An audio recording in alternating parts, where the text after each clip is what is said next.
가을 하늘은 드물게 맑았다. 푸른빛이 차갑게 내려앉은 공기 속에서 국방부 청사의 정문 앞은 삼엄한 긴장과 묘한 설렘이 교차하고 있었다. 취임식이라 불리는 날, 언론 카메라는 일찍부터 자리 잡았고 새로 임명될 지휘관을 보기 위해 모인 이들의 눈빛은 호기심과 의구심으로 가득했다. 군악대의 금관악기가 예행 연습처럼 짧은 음을 맞추자 철문 앞에 검은 승용차가 멈춰 섰다. 그 순간 몇몇 장교들이 무심한 듯 고개를 돌렸다. 윤혜진은 천천히 차에서 내렸다. 검은 코트 차림에 머리를 단정히 묶은 그녀의 얼굴은 담담했지만 차갑게 바라보는 시선들을 이미 다 알고 있다는 듯 눈동자가 미세하게 흔들렸다. 발걸음을 떼는 순간 문 앞을 막아선 이는 강도현 준장이었다. 어깨에 빛나는 계급장이 무겁게 빛나며 그는 한 손을 들어 길을 가로막았다. 여긴 쉽게 들어올 수 있는 자리가 아닙니다. 낮게 깔린 목소리에 그러나 카메라에 잡히기를 의식한 듯 억지로 예의를 차린 미소가 붙어 있었다. 오늘이 무슨 날인지 아시죠? 명예와 책임이 걸린 자리입니다. 누가 감히 발을 들이느냐 그 자격을 묻지 않을 수 없군요. 혜진은 잠시 숨을 고르며 시선을 마주했다. 강도현의 눈엔 조롱 섞인 확신이 서려 있었다. 주변의 시선들이 두 사람에게 쏠리자 그는 더 노골적으로 덧붙였다. 당신 같은 이가 여기까지 온 게 기적이죠. 하지만 기적이 오래가진 못합니다. 오늘이라도 깨달으시길. 능력이 아니라 보여주기식 임명이라는 걸. 가슴 깊은 곳에 오래 눌러두었던 상처가 순간적으로 쑤셨다. 그러나 혜진은 흔들리지 않았다. 대신 짧게 단호하게 말했다. 길을 비켜주시죠. 강도현은 눈썹을 치켜올리더니 비웃음을 흘렸다. 역시 고집은 여전하군요. 좋습니다. 들어가 보시죠. 하지만 오늘이 당신이 설 수 있는 마지막 무대가 될 겁니다. 그가 비켜서는 순간 혜진은 정문을 지나 천천히 걸음을 옮겼다. 발걸음이 청사의 뜰로 옮겨질 때마다 속에서 불붙는 긴장이 차갑게 식어갔다. 가슴에 새긴 맹세가 다시 또렷해졌다. 식장은 이미 정제된 긴장으로 가득했다. 각 부대 대표와 외교사절, 국방 관계자들이 자리한 가운데 사회자의 목소리가 울려 퍼졌다. 이제 곧 신임 작전사령관이 입장하겠습니다. 순간 카메라 플래시가 터졌다. 관심이 집중되는 가운데 입구에 다시 혜진의 모습이 드러났다. 하지만 이번에는 코트가 아니었다. 짙은 남색의 군복 위로 훈장이 가지런히 빛나고 있었다. 단정히 묶인 머리와 굳은 표정, 어깨에 새겨진 계급장은 모든 시선을 멈추게 했다. 잠시 정적이 흘렀다. 예상치 못한 광경에 몇몇 장교들은 놀란 눈빛을 감추지 못했다. 강도현조차도 얼굴이 굳어졌다. 혜진은 군악대의 장엄한 선율에 맞춰 단상으로 올랐다. 발걸음 하나하나가 오랫동안 누적된 의심과 비난을 짓밟듯 묵직했다. 마이크 앞에 선 그녀는 먼저 정중히 고개를 숙였다. 존경하는 동료 장병 여러분, 그리고 이 자리에 함께해 주신 모든 분들께 감사드립니다. 목소리는 차분했으나 단호했고 울림이 있었다. 몇 초간 숨을 고르던 그녀는 준비한 원고 대신 자신이 오래전부터 가슴속에 새겨두었던 세 가지 단어를 꺼냈다. 저는 오늘부터 이 부대를 이끌면서 단 하나의 원칙을 따르려 합니다. 임무, 능력, 진실. 이 세 가지입니다. 순간 웅성거림이 번졌다. 어떤 이는 고개를 끄덕였고 어떤 이는 곱지 않은 시선을 보냈다. 그러나 혜진은 멈추지 않았다. 임무는 우리가 존재하는 이유입니다. 능력은 그 임무를 완수하기 위한 자격입니다. 그리고 진실은 아무리 불편해도 끝내 드러나야 할 가치입니다. 저는 이 세 가지를 기준으로 모든 결정을 내릴 것입니다. 눈빛이 흔들림 없이 청중을 훑었다. 무대 앞줄에서 군화를 신은 젊은 장교 하나가 미세하게 고개를 끄덕이는 게 보였다. 혜진은 그 반응을 놓치지 않았다. 누군가는 저의 자격을 의심할 수 있습니다. 또 누군가는 제가 서 있는 이유를 묻겠죠. 그러나 저는 이 자리를 명예로만 여기지 않겠습니다. 여러분과 함께 우리 모두의 사명을 위해 싸우겠습니다. 단상 위에서 마지막으로 힘주어 외친 말은 분명했다. 저는 이 자리를 지키기 위해 온 것이 아니라 우리의 임무와 능력을 지키기 위해, 그리고 진실을 끝까지 밝히기 위해 왔습니다. 장내는 다시 한번 정적에 잠겼다. 카메라 셔터 소리가 연이어 터졌다. 어떤 눈빛은 존경으로, 어떤 눈빛은 분노와 당혹으로 얼룩져 있었다. 그러나 그 순간만큼은 분명히 윤혜진의 목소리가 청사의 높은 천장에 울려 퍼지고 있었다. 문이 닫히는 소리가 아직도 귀에 남아 있었다. 얇은 회의실 문이었지만 안과 밖을 가르는 경계는 철문처럼 버거웠다. 배석자 명단에 없습니다. 문 앞에 선 하사가 시선을 피하며 정중히 말했을 때 혜진은 웃었다. 억지로 만든 웃음이었다. 알았습니다. 수고하세요. 목례를 하고 물러났지만 문틈으로 흘러나오는 프레젠테이션 소리, 레이더 주파수 대역을 둘러싼 논쟁, 누군가의 낮게 깔린 훈계가 뼛속까지 스며들었다. 바깥 복도는 플루오레선트 조명이 차갑게 떨며 양계절 사이에 걸린 오후처럼 어수선했다. 커피 머신 옆에 분주히 오가는 보좌관들, 프린터에서 토해지는 종이들, 부장님, 자료 도착했습니다. 같은 말들이 지나갔다. 누구도 그녀에게 말을 걸지 않았다. 다만 지나가던 중위 하나가 눈인사를 건넸다가 바로 고개를 숙였다. 그날 오전 부서 메신저로 회의 공지가 왔다. 1500시 합참 회의실 비대공책에 보완한 발송자는 운영과장 강도현. 초대자 목록엔 그녀의 이름이 있었다. 그러나 회의 직전 수정된 문서에서 그녀의 이름은 사라졌다. 이유는 없었다. 대신 문서 하단엔 기술 세부 검토는 별도 분과에서라는 한 줄이 추가되었다. 별도 분과란 말은 곧 다음 기회라는 뜻이었고 다음은 보통 오지 않았다. 복도를 천천히 걸으며 그녀는 스스로에게 질문을 던졌다. 내가 빠져야만 하는 필연적 이유가 있는가? 없다. 그것이 진실이었다. 하지만 진실은 언제나 설득을 필요로 한다. 설득은 시간이 걸리고 시간은 권한을 가진 자가 나눈다. 그녀는 호주머니에서 작은 수첩을 꺼냈다. 모서리가 달아 반질거리는 수첩 첫 장엔 오래전부터 적어둔 문장이 있었다. 지연은 거절에 점잖은 이름이다. 그 아래엔 또박또박 적혀 있었다. 그러나 임무가 지연되는 것을 나는 용납하지 않겠다. 문 밖에서 기다리는 자의 시간이란 이상한 온도를 갖고 있었다. 분한 마음은 뜨겁고 얼굴은 차다. 혜진은 숨을 고르며 커피를 뽑았다. 뜨거운 종이컵을 두 손에 쥐자 복도 끝 창문으로 스며드는 빛이 조금 부드러워졌다. 커피 향 사이로 한때 그녀가 가장 먼 곳에 배치되었던 시절의 공기 냄새가 스쳤다. 그 먼 곳에서 배운 건 단 하나. 벽이란 미는 사람 앞에서만 벽이다. 고요히 바라보는 사람 앞에서는 그저 풍경일 뿐. 정시가 지나고도 한참 뒤 회의실 문이 열렸다. 사람들이 우수수 쏟아져 나왔다. 누군가는 농담을 주고받았고 누군가는 피로에 젖어 눈을 비볐다. 강도현이 마지막으로 나왔다. 그는 지나치며 무심하게 말했다. 자료는 검토했고 다음에 별도 의견 수렴할 겁니다. 다음이라는 말 앞에서 혜진은 고개를 끄덕였다. 목소리는 단정했다. 네, 알겠습니다, 과장님. 그 한마디 끝에 붙어있는 존칭은 예의였지만 자신에게 주는 마지막 안전핀 같기도 했다. 그가 멀어지자 그녀는 똑바로 서서 길게 숨을 내쉬었다. 퇴근 무렵 청사박 바람이 온도를 낮추었다. 호프집 가자며 웅성대는 소리가 여기저기서 들렸지만 그녀는 편의점으로 향했다. 김밥 삼각 하나, 컵라면 하나, 종이컵에 붓는 뜨거운 물, 카운터의 아르바이트생이 젓가락 필요하세요? 라고 묻자 그녀는 네 감사합니다 라고 또렷하게 답했다. 자판기 앞에 서서 라면이 풀리기를 기다리는 동안 혜진은 스마트폰에 메모를 열었다. 레이더 LPI 모드 제한, 반사 단면적 감소 알고리즘, 시뮬레이터 검증 절차. 회의실 문턱에서 되돌아온 대신 그녀의 밤은 길어질 것이었다. 그녀가 서울 변두리의 작은 월세방에 도착했을 때는 이미 10시를 훌쩍 넘겼다. 허름한 현관문을 열자 히터가 쉰 소리를 냈다.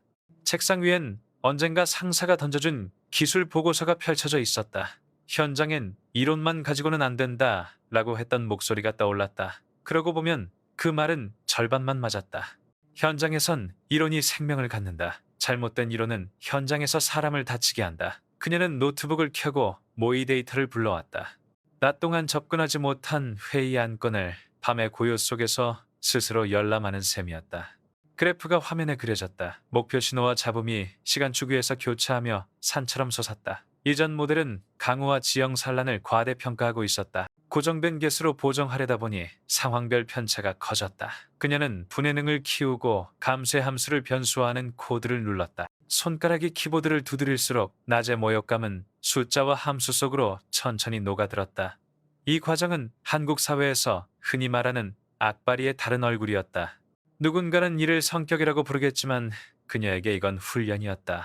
새벽 1시쯤 외벽을 타고 올라오던 겨울 냄새가 창문 틈으로 스며들었다. 라면 스프 냄새가 이미 사라진 자리에서 그녀는 메모장에 다시 적었다.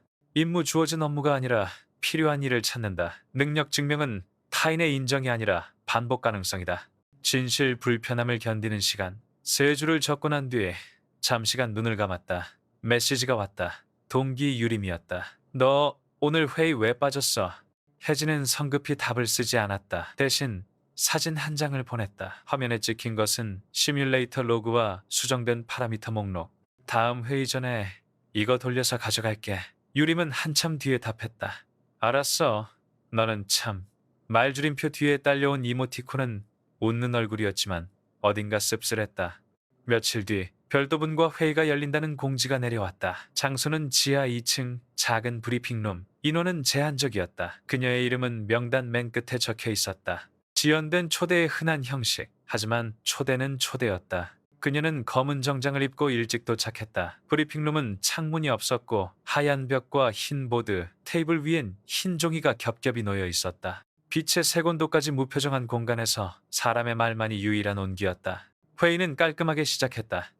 발표자는 분석과장 박중섭. 그는 정갈한 말투로 요지를 훑었다. 현 LPI 모드에서 특정 환경에서의 오경보가 문제입니다. 외부 컨설팅 제안서는 고정 보정 개수를 추천했으나 박중섭은 말을 흐리더니 작은 한숨을 쉬었다. 적용성에 의문이 제기되고 있습니다. 그가 고개를 든 순간 정면에 앉은 강도현이 눈썹을 까딱였다. 의문 제기한 사람? 누군가가 시선을 옆으로 돌렸다. 박중섭은 조심스럽게 말했다. 윤혜진 대위가 대안 실험 데이터를 준비했다고 들었습니다. 모든 시선이 단박에 한 점으로 모였다. 그 시선의 방향을 온몸으로 느끼는 순간 혜진은 천천히 자리에서 일어섰다. 종이 2장, 노트북 하나. 그녀는 프레젠터를 잡지 않았다. 대신 화이트보드 앞으로 나섰다. 허락하신다면 표준 편차 기반의 동적 감수 함수에 대해 설명드리겠습니다. 허락을 구하는 문장은 관례였다. 실제로는 설명할 준비가 완벽했다. 그녀는 보드에 함수를 적었다. 시그마 T와 K 환경, 그리고 반사 단면적의 추정값이 시간에 따라 변화하는 모형. 이어서 시뮬레이션 로그를 화면에 띄웠다. 강우량이 변하는 구간에서 고정계수의 에러가 지그재그로 요동치는 대신 그녀의 함수는 완만한 곡선을 그리며 안정화했다. 수치보다 명확한 것은 곡선의 매끄러움이었다. 누구든 한눈에 이해할 수 있는 안정. 현장에서는 실제로 비가 일정하게 내리지 않습니다. 그녀는 또박또박 말했다. 산능선과 건물 사이에서 파편화된 반사 신호가 비처럼 보일 때가 많은데 그때는 강우량 데이터의 보정만으로는 한계가 있습니다. 그래서 저는 관측 데이터의 분산 자체를 신호로 받아들이는 쪽을 택했습니다. 조용한 방 안에 누군가의 펜 뚜껑 여는 소리가 크게 들렸다. 질문은 박중섭이 먼저 했다. 현장에서 돌렸을 때 연산 부담은? 그녀는 바로 답했다. 있습니다. 하지만 실제 배치 환경에서의 프로파일링 결과 기존 모드 대비 평균 7% 증가에 머뭅니다. 대신 오경보는 18% 감소했습니다. 특히 야간 도심 적어도 구간에서 효과가 큽니다. 숫자는 차갑지만 명료한 언어였다.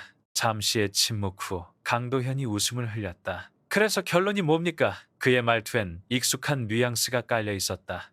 네가 뭘 아느냐는 오래된 질문. 혜진은 시선을 피하지 않았다. 결론은 간단합니다. 고정 보정은 여기서는 틀렸습니다. 동적 감쇄로 가야 하고 그 기준은 현장 데이터의 분산입니다. 저는 이걸 다음 달 야전 시험에 올리고 싶습니다.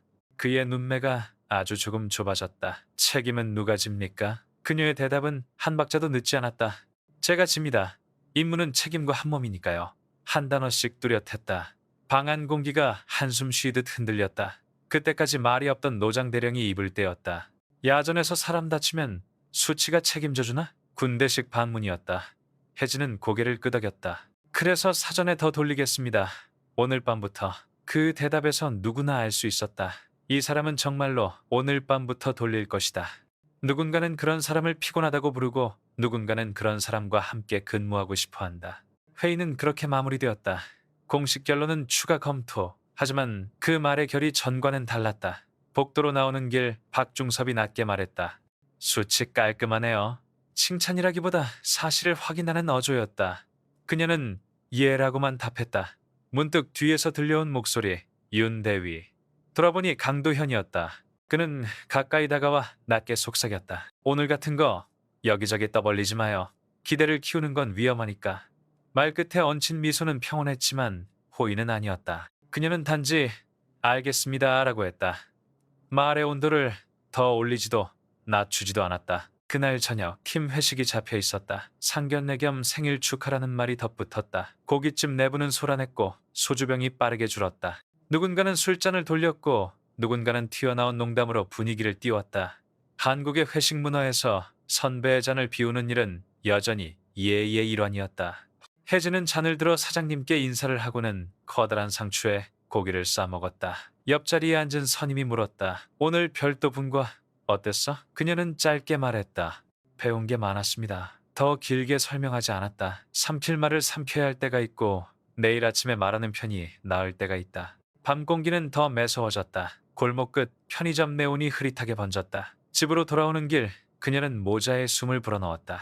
그 숨은 낮에 상처를 지나 밤의 근육으로 바뀌고 있었다. 다음이 오지 않는다는 걸 알면서도 그녀는 또 준비했다. 진실은 힘으로만 이길 수 있는 것이 아니라 시간으로 버텨야만 드러나는 것이므로. 몇 주 뒤 야전 시험 당일 서해안의 바람이 거칠게 몰아쳤다. 이동식 레이더 차량 옆에 서서 그녀는 장갑을 낀 손으로 케이블을 확인했다. 소금기 섞인 바람이 뺨을 후려쳤지만 머릿속은 맑았다. 팀장 박중섭이 다가와 물었다. 매개 변수 최종? 그녀는 태블릿 화면을 보여주었다. 이 값으로 갑니다. 그는 짧게 좋아라고 했다. 짧은 신뢰는 긴 의심보다 따뜻했다. 시스템 전원이 올라가고 스캔이 시작되었다. 화면에 실시간 그래프가 띄었다. 바람에 흔들리는 어선들의 희미한 흔적, 해안선 위 건물의 반짝임, 때맞춰 날아오른 갈매기 떼가 만들었던 작은 소슴들. 고정 개수였다면 오경보가 난무했을 순간 곡선은 흔들리되 무너지지 않았다. 그녀는 숨을 고르며 한 줄의 로그를 읽었다. 오경보율 기준 대비 16.9%.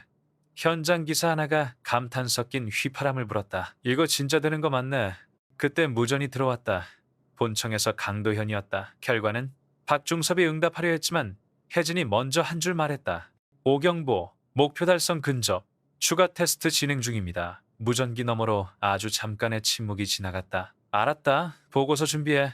통화는 간단히 끊겼다. 아무 말도 하지 않는 것이 때로는 가장 큰 인정이 된다. 해가 기울 무렵 바다는 낯빛으로 변했다. 장비를 접고 나서 팀원들과 어묵 국물을 나눠 먹었다. 훈증된 따끈함이 손끝을 풀어주었다. 후배 하나가 조심스레 물었다. 선배, 그날 회의실 앞에서 속상하지 않으셨어요? 혜진은 어묵을 한 입 빼어 물고 멀리 수평선을 보았다. 속상했지. 그리고 곧바로 덧붙였다. 근데 속상한 마음으로도 할 수 있는 일이 있더라.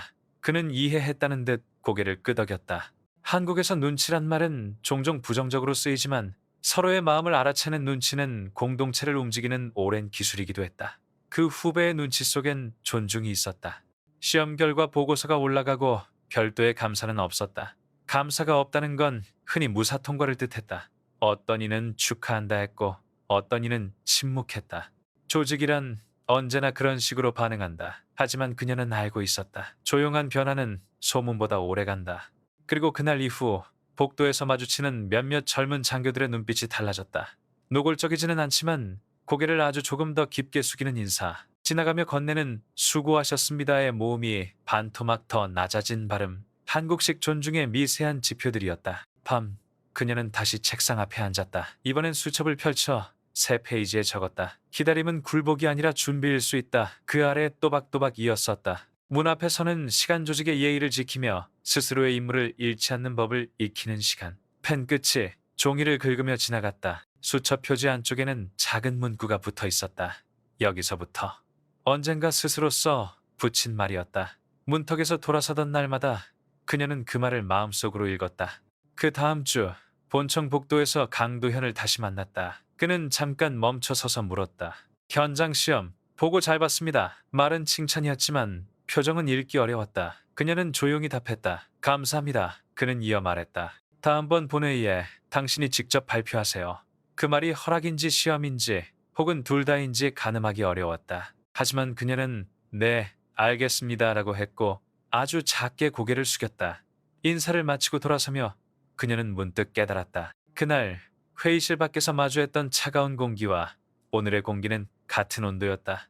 달라진 건 그 공기를 통과하는 자신의 호흡이었다. 발표 당일 큰 회의실의 공족이 소리가 나치게 울렸다. 단상에 서서 그녀는 슬라이드를 넘기지 않았다. 대신 칠판을 택했다. 마커 냄새가 은근하게 퍼졌다. 숫자와 곡선 그리고 야전 사진 몇 장. 말은 간결했고 사례는 구체적이었다. 중간에 누군가 던진 질문, 이게 정말로 안전을 담보합니까? 라는 물음에 그녀는 동영상 클립을 재생했다. 야간 도심에서 실제 포착된 작은 표적과 알고리즘 적용 전후의 판별 결과 유의미한 차이. 그녀는 말하지 않아도 되는 말은 하지 않았다. 대신 보여야 할 것을 보여주었다. 발표가 끝나자 박수가 나왔다. 형식적인 박수였지만 끝날 때까지 이어졌다. 그때 한 장군이 물었다. 윤대위, 당신은 왜 이렇게까지 합니까? 그 질문은 기술이나 절차에 관한 것이 아니었다. 방안이 조용해졌다. 그녀는 잠시 생각한 뒤 아주 평범한 말로 답했다. 임무라서요. 그리고 언젠가 현장에서 잃었던 사람을 생각하면 이렇게 하는 게 맞다고 느낍니다. 누군가는 눈을 내리깔았고 누군가는 고개를 끄덕였다. 그녀는 그 반응을 다 읽으려 하지 않았다. 마음을 다 읽는 건 오만이니까. 다만 자신이 해야 할 말을 했다는 감각만을 가슴 안쪽에서 단단히 붙들었다. 회의실을 나서며 그녀는 처음 회의실 밖에서 들었던 문 닫는 소리를 떠올렸다. 그때의 소리와 지금의 소리는 같았다. 여전히 얇은 문, 여전히 안과 밖. 그러나 문 손잡이를 잡는 손의 힘이 달랐다. 손끝에는 밤마다 더해진 근육이 있었다. 지연은 여전히 거절의 점자는 이름일지 모른다. 하지만 그 사이를 채우는 시간의 주인은 이제 자신이라는 걸 그녀는 알고 있었다. 그리고 그 알미, 오래된 상처를 눌러 진정시키는 가장 조용한 약이었다. 그날 밤 그녀는 수첩의 마지막 줄에 한 문장을 더 보탰다. 나는 오늘도 문 앞에 설 것이다. 그리고 필요한 날엔 문을 열 것이다. 열어달라 부탁하기 전에 열 수 있을 만큼 힘을 기를 것이다. 펜을 내려놓고 창문을 열자 차가운 바람이 실내를 한 바퀴 돌았다. 어제의 공기와 오늘의 공기는 같았지만 내일의 공기는 다를 것임을 예감하는 순간이었다. 그녀는 창문을 닫고 불을 끄며 속으로 조용히 읊조렸다. 여기서부터 청사 내부의 대회의실은 언제나 그렇듯 냉랭했다. 하얀 벽, 회색 카펫, 일정한 간격으로 밝힌 조명등. 새로 부임한 사령관의 첫 번째 공식 회의라 해서 분위기가 달라지진 않았다. 오히려 더 굳어 있었다. 긴 테이블 위에 놓인 서류철, 태블릿, 그리고 정갈하게 놓인 물컵들이 긴장감을 더욱 선명하게 드러냈다. 혜진은 단상에 서지 않고 배석자 중 한 명으로서 긴 테이블 한쪽 자리에 앉았다. 의전상 사령관은 중앙 상석에 앉아야 했으나 그녀는 오늘은 보고를 듣고 토론하는 자리라며 의석 배치를 고집하지 않았다. 이런 작은 변화조차도 회의실에 모인 이들에겐 낯설었다. 사회자가 의례적으로 개회를 알린 뒤에 보고가 시작됐다. 첫 번째 안건은 레이더 통합체계 운용 계획이었다. 보고자는 장비 운용과장 최대령. 그는 차트와 그래프를 스크린에 띄우며 목소리를 가다듬었다. 현재 우리 체계는 기지간 데이터 동기화가 원활히 진행되고 있습니다. 다만 일부 서해안 지역에서 패킷 손실이 보고되었습니다만 이는 간헐적인 현상으로 판단됩니다. 전체 신뢰도는 99% 이상 유지되고 있습니다. 보고는 흠잡을 데 없이 매끄러웠다. 슬라이드 디자인부터 수치 배열까지 완벽했다. 몇몇 장교들은 고개를 끄덕였고 다른 이들은 무심히 펜을 굴리며 페이지를 넘겼다. 그런 분위기 속에서 혜진은 시선을 스크린 한쪽 빨갛게 표시된 작은 각주에 오래 두었다. 99% 신뢰도. 그녀가 낮게 중얼이자 옆자리의 한 장교가 눈길을 보냈다. 보고가 끝나자 사회자가 물었다. 의견 있으신 분? 잠시 정적이 흘렀다. 대부분은 의견 없음으로 끝내고 싶어 했다. 그러나 그 정적을 깬 건 혜진의 목소리였다. 과장님, 보고 잘 들었습니다. 그녀의 목소리는 차분했으나 말끝이 단호했다. 방금 말씀하신 신뢰도 수치 99%라 하셨죠. 그 근거 데이터가 뭡니까? 순간 회의실 공기가 묘하게 바뀌었다. 누군가는 몸을 조금 움찔했고 누군가는 무심한 척했지만 귀는 곤두서 있었다. 최 대령은 잠시 멈칫하더니 대답했다. 지난 6개월간 누적 운용 데이터입니다. 평균적으로 산출한 값이고 전체적으로 안정적인 수준을 보여주고 있습니다. 혜진은 고개를 끄덕였다. 평균치라. 그렇다면 서해안 특정 기지에서 보고된 패킷 손실률은 얼마입니까? 그의 눈빛이 살짝 흔들렸다. 준비되지 않은 질문이었다. 아, 평균 1.2% 정도, 단기적으로는 3%까지도 간헐적으로 올라간 적이 있습니다만 그렇다면 99% 신뢰도라는 표현은 현장을 설명하기에 충분하지 않습니다. 혜진의 말은 단호했다. 특히 작전 상황에서 패킷 손실이 3%면 탐지율이 떨어지고 대응 지연이 생길 수 있습니다. 그 3%는 단순한 수치가 아니라 생존의 문제입니다. 회의실이 정적에 잠겼다. 몇몇은 불편한 기색으로 고개를 돌렸고 젊은 장교 몇은 눈빛을 반짝였다. 강도현은 의자에 기댄 채 팔짱을 끼고 미묘한 미소를 띠며 그녀를 바라봤다. 또 시작이군이라는 표정이었다. 최 대령은 난처한 득해을 했다. 물론 현장 상황을 더 정밀히 보완할 필요는 있습니다만 전체 시스템 안정성에는 큰 문제가 없다는 결론입니다. 혜진은 바로 이어받았다. 그 결론이 틀렸다는 게 아닙니다. 다만 보고의 방식에 문제가 있다는 겁니다. 평균값만 제시하면 위험 구간이 은폐됩니다. 우리는 99%의 성공보다 1%의 실패가 가져올 결과를 먼저 고려해야 합니다. 말끝이 또렷했다. 순간 테이블 끝에서 누군가 숨죽여 감탄하는 소리가 났다. 그러나 동시에 다른 장교는 얼굴을 찌푸리며 속삭였다. 괜히 분위기 깨네. 한국식 회의 문화에서 조율되지 않은 직설은 종종 불편을 일으킨다. 하지만 혜진은 그 불편을 의도적으로 택했다. 사회자가 어색하게 웃으며 좋은 지적입니다. 그러면 보완 방안에 대해 논의하죠. 라며 분위기를 수습했다. 그러나 이미 회의의 중심은 바뀌고 있었다. 혜진은 추가로 노트북을 열어 자신이 전날 밤 직접 돌린 로그를 띄웠다. 여기 보시면 지난달 18일과 24일 서해안 K7 기지에서 패킷 손실이 집중적으로 발생했습니다. 특이점은 기상 조건이 아니라 동기화 서버의 시간 드리프트였습니다. 저는 이 부분이 현장 보고서에서 누락된 것을 확인했습니다. 스크린에 그래프가 나타나자 몇몇의 눈이 크게 떴다. 그녀는 이어서 말했다. 이건 단순한 기계 오류가 아니라 프로토콜 자체의 취약성 문제입니다. 보완이 필요합니다. 순간 회의장 안에서 작은 웅성거림이 일었다. 지금까지 간헐적 현상으로 치부되던 문제가 체계적 결함으로 드러난 것이었다. 강도현이 팔짱을 풀고 입을 열었다. 윤 사령관, 말씀은 알겠습니다만 그렇게 단정지어선 곤란하지 않습니까? 이건 기술팀의 책임이고 상급기관 검증을 거친 사안입니다. 현장 로그 몇 개로 체계를 흔드는 건 신중해야 합니다. 그의 목소리는 부드러웠지만 말 속에는 견제가 분명했다. 혜진은 고개를 끄덕였다. 맞습니다. 신중해야 합니다. 그래서 저는 제안합니다. 현장 데이터 전수조사를 일주일 내에 실시하고 그 결과를 투명하게 공유합시다. 그것이 신뢰도를 높이는 길입니다. 숫자가 아니라 사람의 생명을 위한 신뢰도를요. 회의실 공기가 달라졌다. 누군가는 불편해했고 누군가는 고개를 끄덕였다. 사회자는 당황스럽게 결론을 정리했다. 좋습니다. 그럼 사령관님, 제안을 반영해 보완조사 일정을 마련하도록 하겠습니다. 회의가 끝날 무렵 장교들이 하나둘 서류를 챙겼다. 누군가는 고개를 저었고 누군가는 속삭였다. 괜히 티네. 그러나 테이블 끝에서 앉아있던 젊은 중이 하나가 혜진을 바라보다 작게 인사를 했다. 짧지만 진심이 담긴 고개 숙임이었다. 회의실 밖으로 나오자 복도의 공기는 또다시 차갑게 내려앉았다. 그러나 이번엔 달랐다. 몇몇 젊은 장교들이 뒤따르며 속삭였다. 아까 말씀 진짜 맞는 것 같아요. 또 다른 이는 데이터 다시 확인해 보겠습니다라며 태블릿을 켰다. 작은 균열이 생기고 있었다. 조직의 오래된 벽에 멀리서 강도현이 그녀를 바라봤다.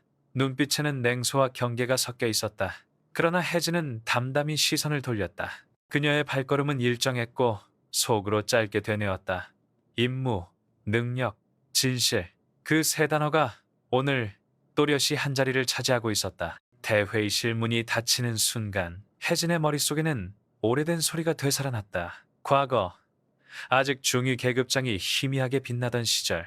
그때도 문 앞에서 멈춰야 했고 안에서는 사람들의 목소리가 겹겹이 쏟아져 나왔다. 오늘은 실무급만 참석한다는 말 한마디로 그녀는 명단에서 빠졌다. 그런데 정작 회의실 안에는 동기들이 다 들어가 있었다. 실무라는 말이 누구에게는 해당되고 누구에게는 해당되지 않는다는 사실이 그날만큼은 잔인하게 다가왔다.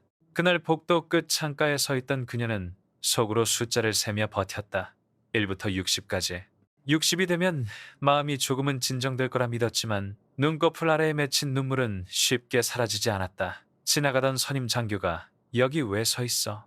하고 물었을 때 혜진은 억지로 웃으며 잠시 정리할 게 있어서요 라고 답했다. 그 순간 그녀의 두 손은 수첩을 꼭 움켜쥐고 있었다. 수첩 속에는 밤마다 적어둔 계산식과 체크리스트가 빽빽히 들어있었다. 문 안으로 들어갈 수 없을 때조차 그녀는 기록을 멈추지 않았다. 기록은 그녀의 방패였다. 빼앗길 수 있는 것은 자리와 기회였지만 빼앗을 수 없는 것은 손끝에 남은 흔적이었다.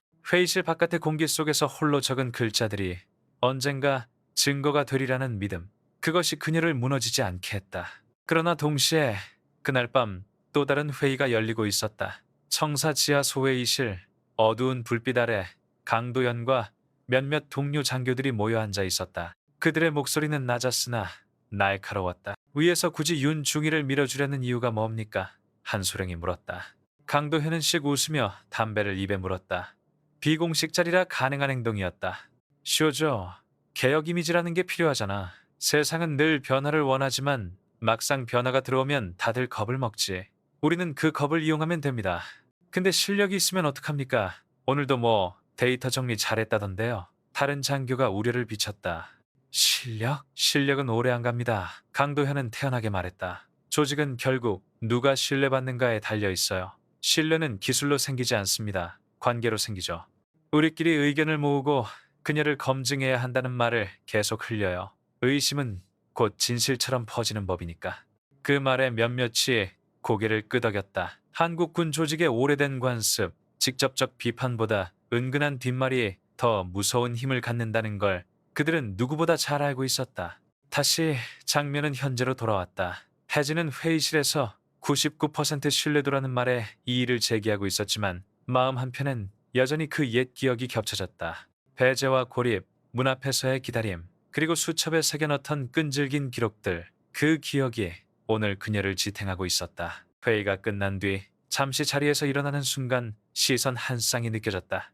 맞은편 강도현이었다. 그는 여전히 조용히 웃고 있었지만 그 미소의 밑바닥에는 오래전부터 이어진 계산이 숨어 있다는 것을 혜진은 본능적으로 알았다. 그러나 이제는 달랐다. 과거처럼 문 밖에서 서성이지 않고 그녀는 직접 회의 테이블 한가운데서 목소리를 냈다. 복도를 걸으며 그녀는 가만히 생각했다. 과거의 나는 문을 두드렸고 지금의 나는 문 안에서 질문을 던진다. 남은 건 앞으로는 문을 여는 사람이 되는 것뿐이다. 그리고 그 다짐은 곧 다음 장면에서 다시 시험대에 오를 준비가 되어가고 있었다. 늦은 밤 청사 지하 주차장은 절반쯤 불이 꺼져 있었다. 퇴근을 미루고 남은 몇몇 차들만 희미한 불빛에 드러나 있었고 그 사이 좁은 문을 통해 이어지는 계단을 따라 지하 소회의실로 들어가는 사람들이 있었다. 강도현과 그를 따르는 몇몇 중견 장교들이었다. 문이 닫히자 얇은 형광등 불빛이 켜지며 낡은 책상과 의자가 모습을 드러냈다. 그곳은 공식 회의실이 아니었다. 주로 비공식 의견 교환이라는 이름으로 쓰이던 장소였다. 오늘도 꽤 세게 나가더군. 한 소령이 입을 열었다. 그는 회의에서 혜진이 지적했던 99% 신뢰도 발언을 떠올리며 고개를 저었다. 처음 취임한 사람이 이렇게 대놓고 치고 나가면 윗선도 불편해하지 않겠습니까? 강도현은 의자에 등을 기대고 팔짱을 낀 채 미소를 지었다. 불편해하는 게 목적일 수도 있지. 개혁 이미지를 만들려면 적이 필요하거든. 적당히 부딪혀야 언론도 기사거리를 삼고 위에서는 의지가 있다고 착각하지. 다른 대령 하나가 조심스레 말했다. 그렇다고 해도 기술적 지식은 꽤 탄탄한 것 같았습니다. 오늘 보니 데이터 준비도 철저하고 괜히 맞서다가 역풍 맞을까 걱정이 됩니다. 실력만으로는 오래 못 갑니다. 강도현은 단호하게 잘라 말했다. 조직이란 건 결국 신뢰와 인간관계로 돌아가죠. 저 사람은 문제를 만든다는 인식 하나만 퍼지면 그 사람이 뭘 해도 방해가 됩니다. 그리고 그 인식은 우리가 만들 수 있어요. 그는 테이블 위에 손가락을 두드리며 말을 이었다. 방법은 간단합니다. 우선 너무 성급하다는 말을 퍼뜨리세요. 아무리 맞는 지적이라도 서두른다 하면 반발이 생깁니다. 다음으로 현실을 모른다는 인상을 심어줍니다. 현장 경험 부족, 사람 관리 미숙, 이런 말들. 사실 여부는 중요하지 않아요. 중요한 건 반복이죠. 장교들은 고개를 끄덕였다. 그들 사이에 오가는 눈빛은 오래된 습관을 공유하는 자들의 암묵적 합의였다. 한국 군대 조직에서 직접적으로 공격하는 대신 은근히 소문을 흘리고 여론을 만드는 방식은 오랫동안 효과를 발휘해왔다. 언론 쪽은 어떻습니까? 한 중령이 물었다. 강도현은 짧게 웃으며 대답했다. 이미 연락해둔 기자들이 있지요. 사령관이 된 지 얼마 안 됐는데 벌써 무리하게 드라이브 건다 라는 기사 하나만 나가도 분위기는 달라집니다. 대중은 사실보다 톤을 기억하니까요. 순간 방 안 공기가 무겁게 내려앉았다. 모두가 알고 있었다. 실제로 대중 여론은 군 내부에도 압력으로 작용한다는 것을. 청사 안에서 오가는 기사 링크 하나가 윗선의 시선을 바꾸고 그것이 곧 인사평가로 이어졌다. 혹시 직접적인 불이익을 주는 건 위험하지 않겠습니까? 그래도 지금은 사령관 직위니까. 한 소령이 조심스레 말을 잇자 강도현은 고개를 저었다. 직접적으로 건드릴 필요 없습니다. 오히려 지금은 우리가 최대한 협조적인 모습을 보여야 해요. 공식 자리에서는 박수치고 비공식 자리에서 의심을 흘리는 겁니다. 이렇게 말이죠. 능력은 있지만 성급하다. 열정은 있으나 경험이 부족하다. 이런 말들이 반복되면 결국 사람들은 그렇게 믿습니다. 그 순간 한중령이 쓴 웃음을 지으며 덧붙였다. 한국 사람들, 특히 우리 조직 사람들은 다 알지 않습니까? 직접 보고 들은 것보다 누가 뭐라더라 하는 말에 더 영향을 받는다는 걸. 방 안에 작은 웃음이 돌았다. 씁쓸한 웃음이었지만 그들에겐 현실적 전략의 일부였다. 잠시 침묵이 흐른 뒤 강도현은 목소리를 낮췄다. 무엇보다 중요한 건 신뢰할 수 없는 리더라는 이미지를 만드는 겁니다. 임무와 능력, 진실, 그럴듯하죠. 하지만 그 말이 오히려 무기가 될 겁니다. 사람들은 곧 묻기 시작할 겁니다. 진짜 인물을 아는 건 누군가? 진짜 능력을 갖춘 건 누군가? 진실을 말할 자격은 누군가? 그리고 우리는 그 물음을 계속 던져줄 겁니다. 그의 말에 방 안에 있던 모두가 다시 고개를 끄덕였다. 음모가 구체적 계획으로 굳어져가는 순간이었다. 그날 밤 회의가 끝나고 각자 흩어지기 전 강도현은 마지막으로 한마디를 던졌다. 기억하세요. 직접 공격은 위험합니다. 대신 그림자를 키우세요. 그림자가 길어지면 빛도 작아 보이니까. 소회의실 문이 닫히자 복도는 다시 적막해졌다. 위층 어딘가에서 늦게까지 남아있는 불빛이 흘러나왔고 거기엔 여전히 혜진이 앉아 있었다. 그녀는 보고서 파일을 정리하며 작은 수첩에 메모를 하고 있었다. 그 사실을 지하에 있던 사람들은 알지 못했다. 하지만 서로 다른 두 공간에서 같은 시간에 다른 결심이 굳어지고 있었다. 한쪽은 기록과 준비로, 다른 한쪽은 모의와 그림자로. 회의가 잡힌 시각보다 30분 먼저 도착했을 때 대회의실은 먼저 와 있던 비서관들이 물컵을 채우고 서류를 자리마다 맞추는 소리로만 살아있었다.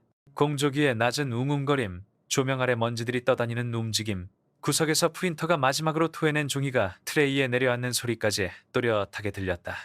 오늘은 새 사령관 체제에서 처음 여는 기술합동 점검 회의였다. 표면적으론 정기 점검이었지만 실제로는 지난주 전수조사 결과를 놓고 각과가 정면으로 맞붙는 자리였다.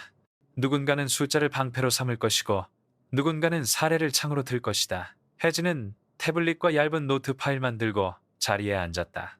준비물은 적었지만 밤새 갈아 끼운 논리와 재현 가능한 로그가 등 뒤에 서 있었다. 첫 보고는 통신운용과가 맡았다. 팀장이 스크린에 깔끔한 슬라이드를 띄웠다. 평균, 중앙값, 표준 편차, 신뢰 구간. 익숙한 단어들이 흐릿한 안정감을 불러일으켰다. 결론적으로 장애의 주요 원인은 서해안 K7 지역의 기상특이치와 임시회선 부하입니다. 이미 보완했습니다. 정제된 문장, 매끈한 그래프. 몇몇 고개가 자동으로 끄덕여졌다. 보고자도 그 리듬을 타는 듯 속도를 올렸다. 따라서 체계의 본질적 결함은 없으며 잠깐 멈춰주시겠습니까? 혜진의 목소리는 크지 않았지만 테이블 끝까지 닿았다. 방금 임시회선 부하라고 하셨죠? 그 근거, 로그를 열어주십시오. 24일 19시 12분부터 19분 사이면 좋겠습니다. 보고자의 손끝이 아주 잠깐 굳었다. 그러나 이내 회복된 미소로 폴더를 열고 로그를 띄웠다. 스크린에 촘촘한 타임 스탬프가 비처럼 떨어졌다.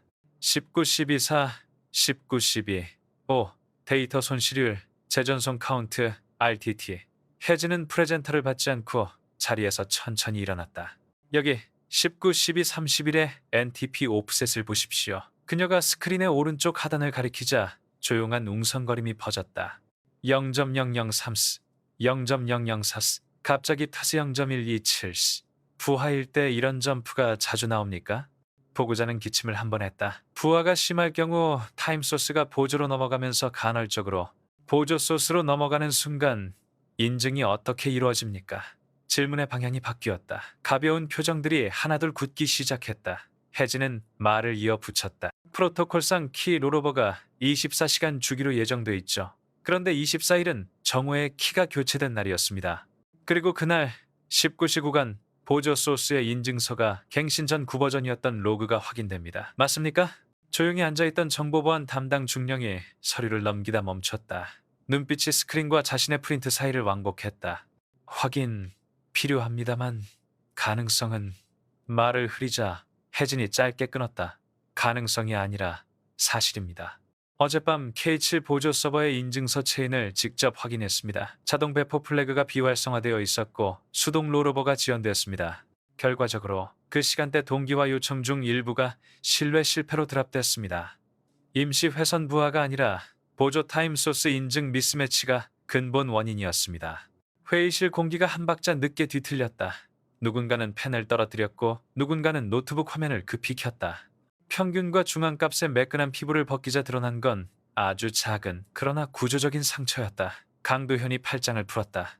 윤 사령관, 그게 사실이라 해도 시스템 전체 신뢰성에는 신뢰도는 숫자가 아닙니다. 신뢰의 경로입니다. 혜진이 바로 받았다. 시간이 어긋나면 레이더의 지금과 지휘의 지금이 달라지고 그 어긋남은 판단에 누적됩니다. 우리는 그 누적을 과소평가해왔습니다. 작은 침묵이 내려앉았다. 젊은 장교 몇 명이 동시에 화면을 캡처했다. 누군가는 귓속말로 저 구간 다시 봐 하고 말했고 다른 이는 자리에서 살짝 일어나 케이블을 정리하는 척하며 가까이 이동했다. 한국식 회의의 정중한 표면 아래 미세한 동요가 빠르게 전파되고 있었다. 근본 원인 규명은 그렇다 치고 통신 운영과 팀장이 어조를 가다듬었다. 해결책은요? 히로로버 자동화를 재활성하면 끝 아닙니까? 과한 논쟁으로 넘어가는 건 끝이 아닙니다. 혜진은 테이블에 놓인 노트를 펼쳤다. 자동화를 재활성하는 건 시작일 뿐이고 더 중요한 건 롤오버 순간에도 시간의 연속성을 보장하는 이중 서명 경로를 열어두는 겁니다. 우리는 지금까지 하나의 진실된 시계를 상정했습니다. 하지만 현실은 여러 개의 시계가 상호 검증을 통해 진실에 수렴해야만 합니다. 말이 추상으로 떠오르기 직전 그녀는 태블릿에서 짧은 클립을 재생했다. 전날 밤 라보 장비로 재현한 시뮬레이션. 키로로버 타이밍을 의도적으로 어긋나게 만들자 동기화 모듈이 0.1초 단위로 고꾸라졌고 그 결과 탐지 타임라인이 들썩였다. 같은 장면을 이중 서명 경로를 켠 상태로 다시 돌리자 곡선은 흔들렸지만 망가지지 않았다. 누군가 숨을 길게 내쉬었다. 보여주는 것은 말보다 빠르게 이해를 만든다. 이중 서명 경로? 보안 담당 중령이 자세를 고쳤다. 구현 복잡도가 상당합니다. 배포와 검증의 시간이. 압니다. 그래서 순서를 제안합니다. 혜진은 손가락으로 3개를 접었다 펼쳤다. 하나, 즉시 자동 배포 플래그를 활성화하고 보조 소스의 인증 체인을 전 구역 재검증합니다. 둘, 롤오버 보호 윈도. 2시간 동안은 메인과 보조를 동시에 서명 검증하도록 임시 패치를 뿌립니다. 셋, 다음 분기 내에 하드닝된 이중 서명 경로를 정식 릴리스로 묶습니다. 실패 시 롤백 플랜은 제가 문서로 책임집니다. 책임. 회의실에 있던 오래된 눈빛들이 그 단어에 반응했다. 책임지겠다는 말은 쉬우나 문서와 서명을 동반한 책임은 쉽지 않다. 결제 라인을 통과하고 감사의 눈을 견디고 문제가 생기면 누구의 이름이 보고서 첫 줄에 올라갈지가 정해진다. 그녀는 그걸 알고 있었다. 그래서 먼저 말했다. 강도연이 천천히 고개를 갸웃했다. 그 문서 누가 결제하죠? 저의 전결로 시작하고 필요한 범위에서 상신하겠습니다. 혜진은 시선을 피하지 않았다. 그 대신 오늘 여기 계신 분들 모두가 테스트 계획에 사인해 주셔야 합니다. 성공하면 팀의 공이고 실패하면 제 책임입니다. 공의 분배는 넓게, 책임의 규속은 좁게. 저는 그렇게 하겠습니다. 공기가 다시 바뀌었다. 테이블 끝에 앉아있던 젊은 중이가 거의 들리지 않는 목소리로 멋있다고 중얼거렸다가 곧바로 허리를 폈다. 누구도 웃지 않았지만 몇몇의 눈매가 풀렸다. 한국 조직에서 책임을 먼저 자청하는 이는 드물고 그래서 신뢰는 종종 그곳에서 시작된다. 회의는 이후부터 실무의 속도로 흘렀다. 배포 창구, 야간 적용 여부, 현장 교육 공문, 문안, 위험 시나리오 체크리스트. 혜진은 말의 속도를 일부러 낮추어 T1, T0, T+1의 시간선을 그렸다. 각 시간대에 누가 무엇을 어떤 포맷으로 보고할지 표준을 붙였다. 말로 하지 마십시오. 로그 찍고 캡처하고 요약을 붙여 3단 공문으로 올리세요. 사건은 서류를 타고 흐르고 서류는 사람을 보호합니다. 마지막으로 그녀는 작은 봉투를 꺼내 각 팀장에게 한 장씩 건넸다. 얇은 종이 안엔 체크리스트가 있었다. 롤오버 전 점검 칠항목, 보조 소스 인증서 체인 확인 절차, 현장 브리핑 핵심 문구. 누군가 물었다. 왜 이런 걸 종이로? 그녀는 대답했다. 디지털은 빠르고 종이는 오래갑니다. 오늘 이 체크리스트는 내일의 관행이 될 겁니다. 관행은 사람을 바꾸고 체계를 지킵니다. 그때까지 침묵하던 원로 대령이 손을 들었다. 목소리는 느렸고 어투는 딱딱했다. 윤 사령관, 젊은 사람들이야. 이런 변화 좋아하겠지. 그런데 오래된 방식도 다 이유가 있어. 너무 빨리 돌리다 다치면 책임은 당신이 진다고 했지. 정말 그럴 수 있나? 혜진은 그를 똑바로 바라봤다. 예, 정말 그럴 수 있습니다. 다만 빨리 가겠다는 게 아닙니다. 정확히 가겠다는 겁니다. 오늘 우리가 확인한 건 평균, 이 숨겨놓은 진실입니다. 평균은 조직을 안심시키지만 군은 안심으로 지키지 않습니다. 노장의 눈빛이 잠시 흔들렸다가 이내 고개를 끄덕였다. 작은 끄덕임이었지만 방 안 공기의 밀도가 달라졌다. 회의가 공식적으로 마무리되고 사람들은 자리를 털었다. 슬라이드가 꺼지고 조명의 밝기가 한 단계 낮아졌다. 짐을 챙기던 젊은 장교, 둘이 문 밖에서 멈추더니 다시 들어와 그녀에게 90도로 인사했다. 사령관님, 체크리스트 4번 좀 더 받아도 될까요? 소대에도 돌리고 싶습니다. 그녀는 빙그레 웃었다. 파일로 보내드릴게요. 대신 복붙 금지, 읽고 이해하고 자기 말로 다시 쓰세요. 복도로 나오자 유리창 너머 늦은 햇빛이 긴 줄로 바닥을 그었다. 발소리가 유난히 크게 울렸다. 강도연이 따라 나왔다. 표정은 평온했지만 눈동자의 온도는 낮았다. 오늘 꽤 인상적이었습니다. 칭찬처럼 들리는 문장이었으나 마지막 단어가 아주 살짝 비틀렸다. 인상적 기억에 남을 만큼 혹은 기억을 조작하기 좋을 만큼. 감사합니다. 혜진은 짧게 답했다. 하지만 한 가지, 너무 많은 것을 한 번에 바꾸려 들지 마세요. 사람은 논리로 움직이지 않습니다. 습관으로 움직여요. 습관을 얕보면 논리도 무너집니다. 그래서 습관을 만들려 합니다. 그녀가 고개를 끄덕였다. 체크리스트 같은 사소한 것부터요. 오늘은 한 장의 종이지만 내일은 절차가 되고 모레는 문어가 됩니다. 둘 사이에 짧은 정적이 지나갔다. 강도현은 웃음을 지으며 한 발짝 물러섰다. 좋습니다. 문어, 지켜보죠. 그가 돌아서자 복도 끝에서 젊은 장교들이 서로를 보며 고개를 끄덕였다. 진짜로 바뀔까?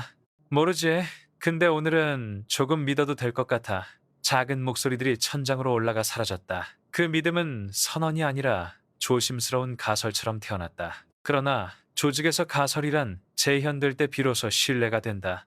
혜진은 그 과학을 알고 있었다. 그날 밤 각 부대의 보조 타임소스 인증서가 일괄 점검되었다. 자동 배포 플래그가 모두 켜졌고 롤오버 보호 윈도가 임시 적용되었다. 보고서는 정시에 올라왔다. 문구는 간결했고 스크린샷은 선명했다. 야전에서 올라온 첫 반응은 놀라울 만큼 담담했다. 오늘은 흔들림이 덜했습니다. 단 한 줄. 그러나 그 한 줄이 바다 바람보다 멀리 퍼졌다.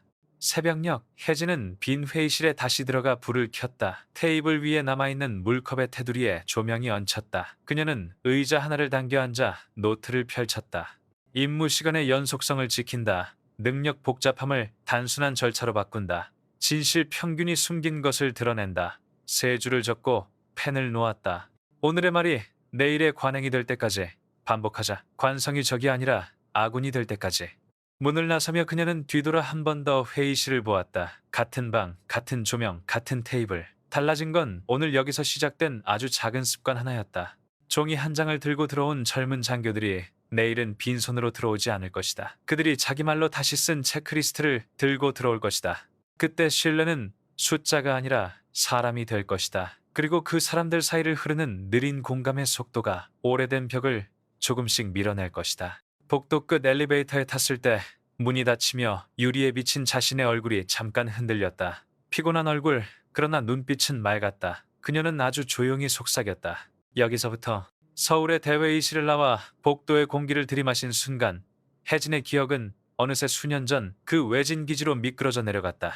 좌천이라는 말은 아무도 입 밖에 내지 않았지만 그때 배치 통보를 받았을 때 주위 사람들의 시선은 명백했다. 거긴 한직이지 않나?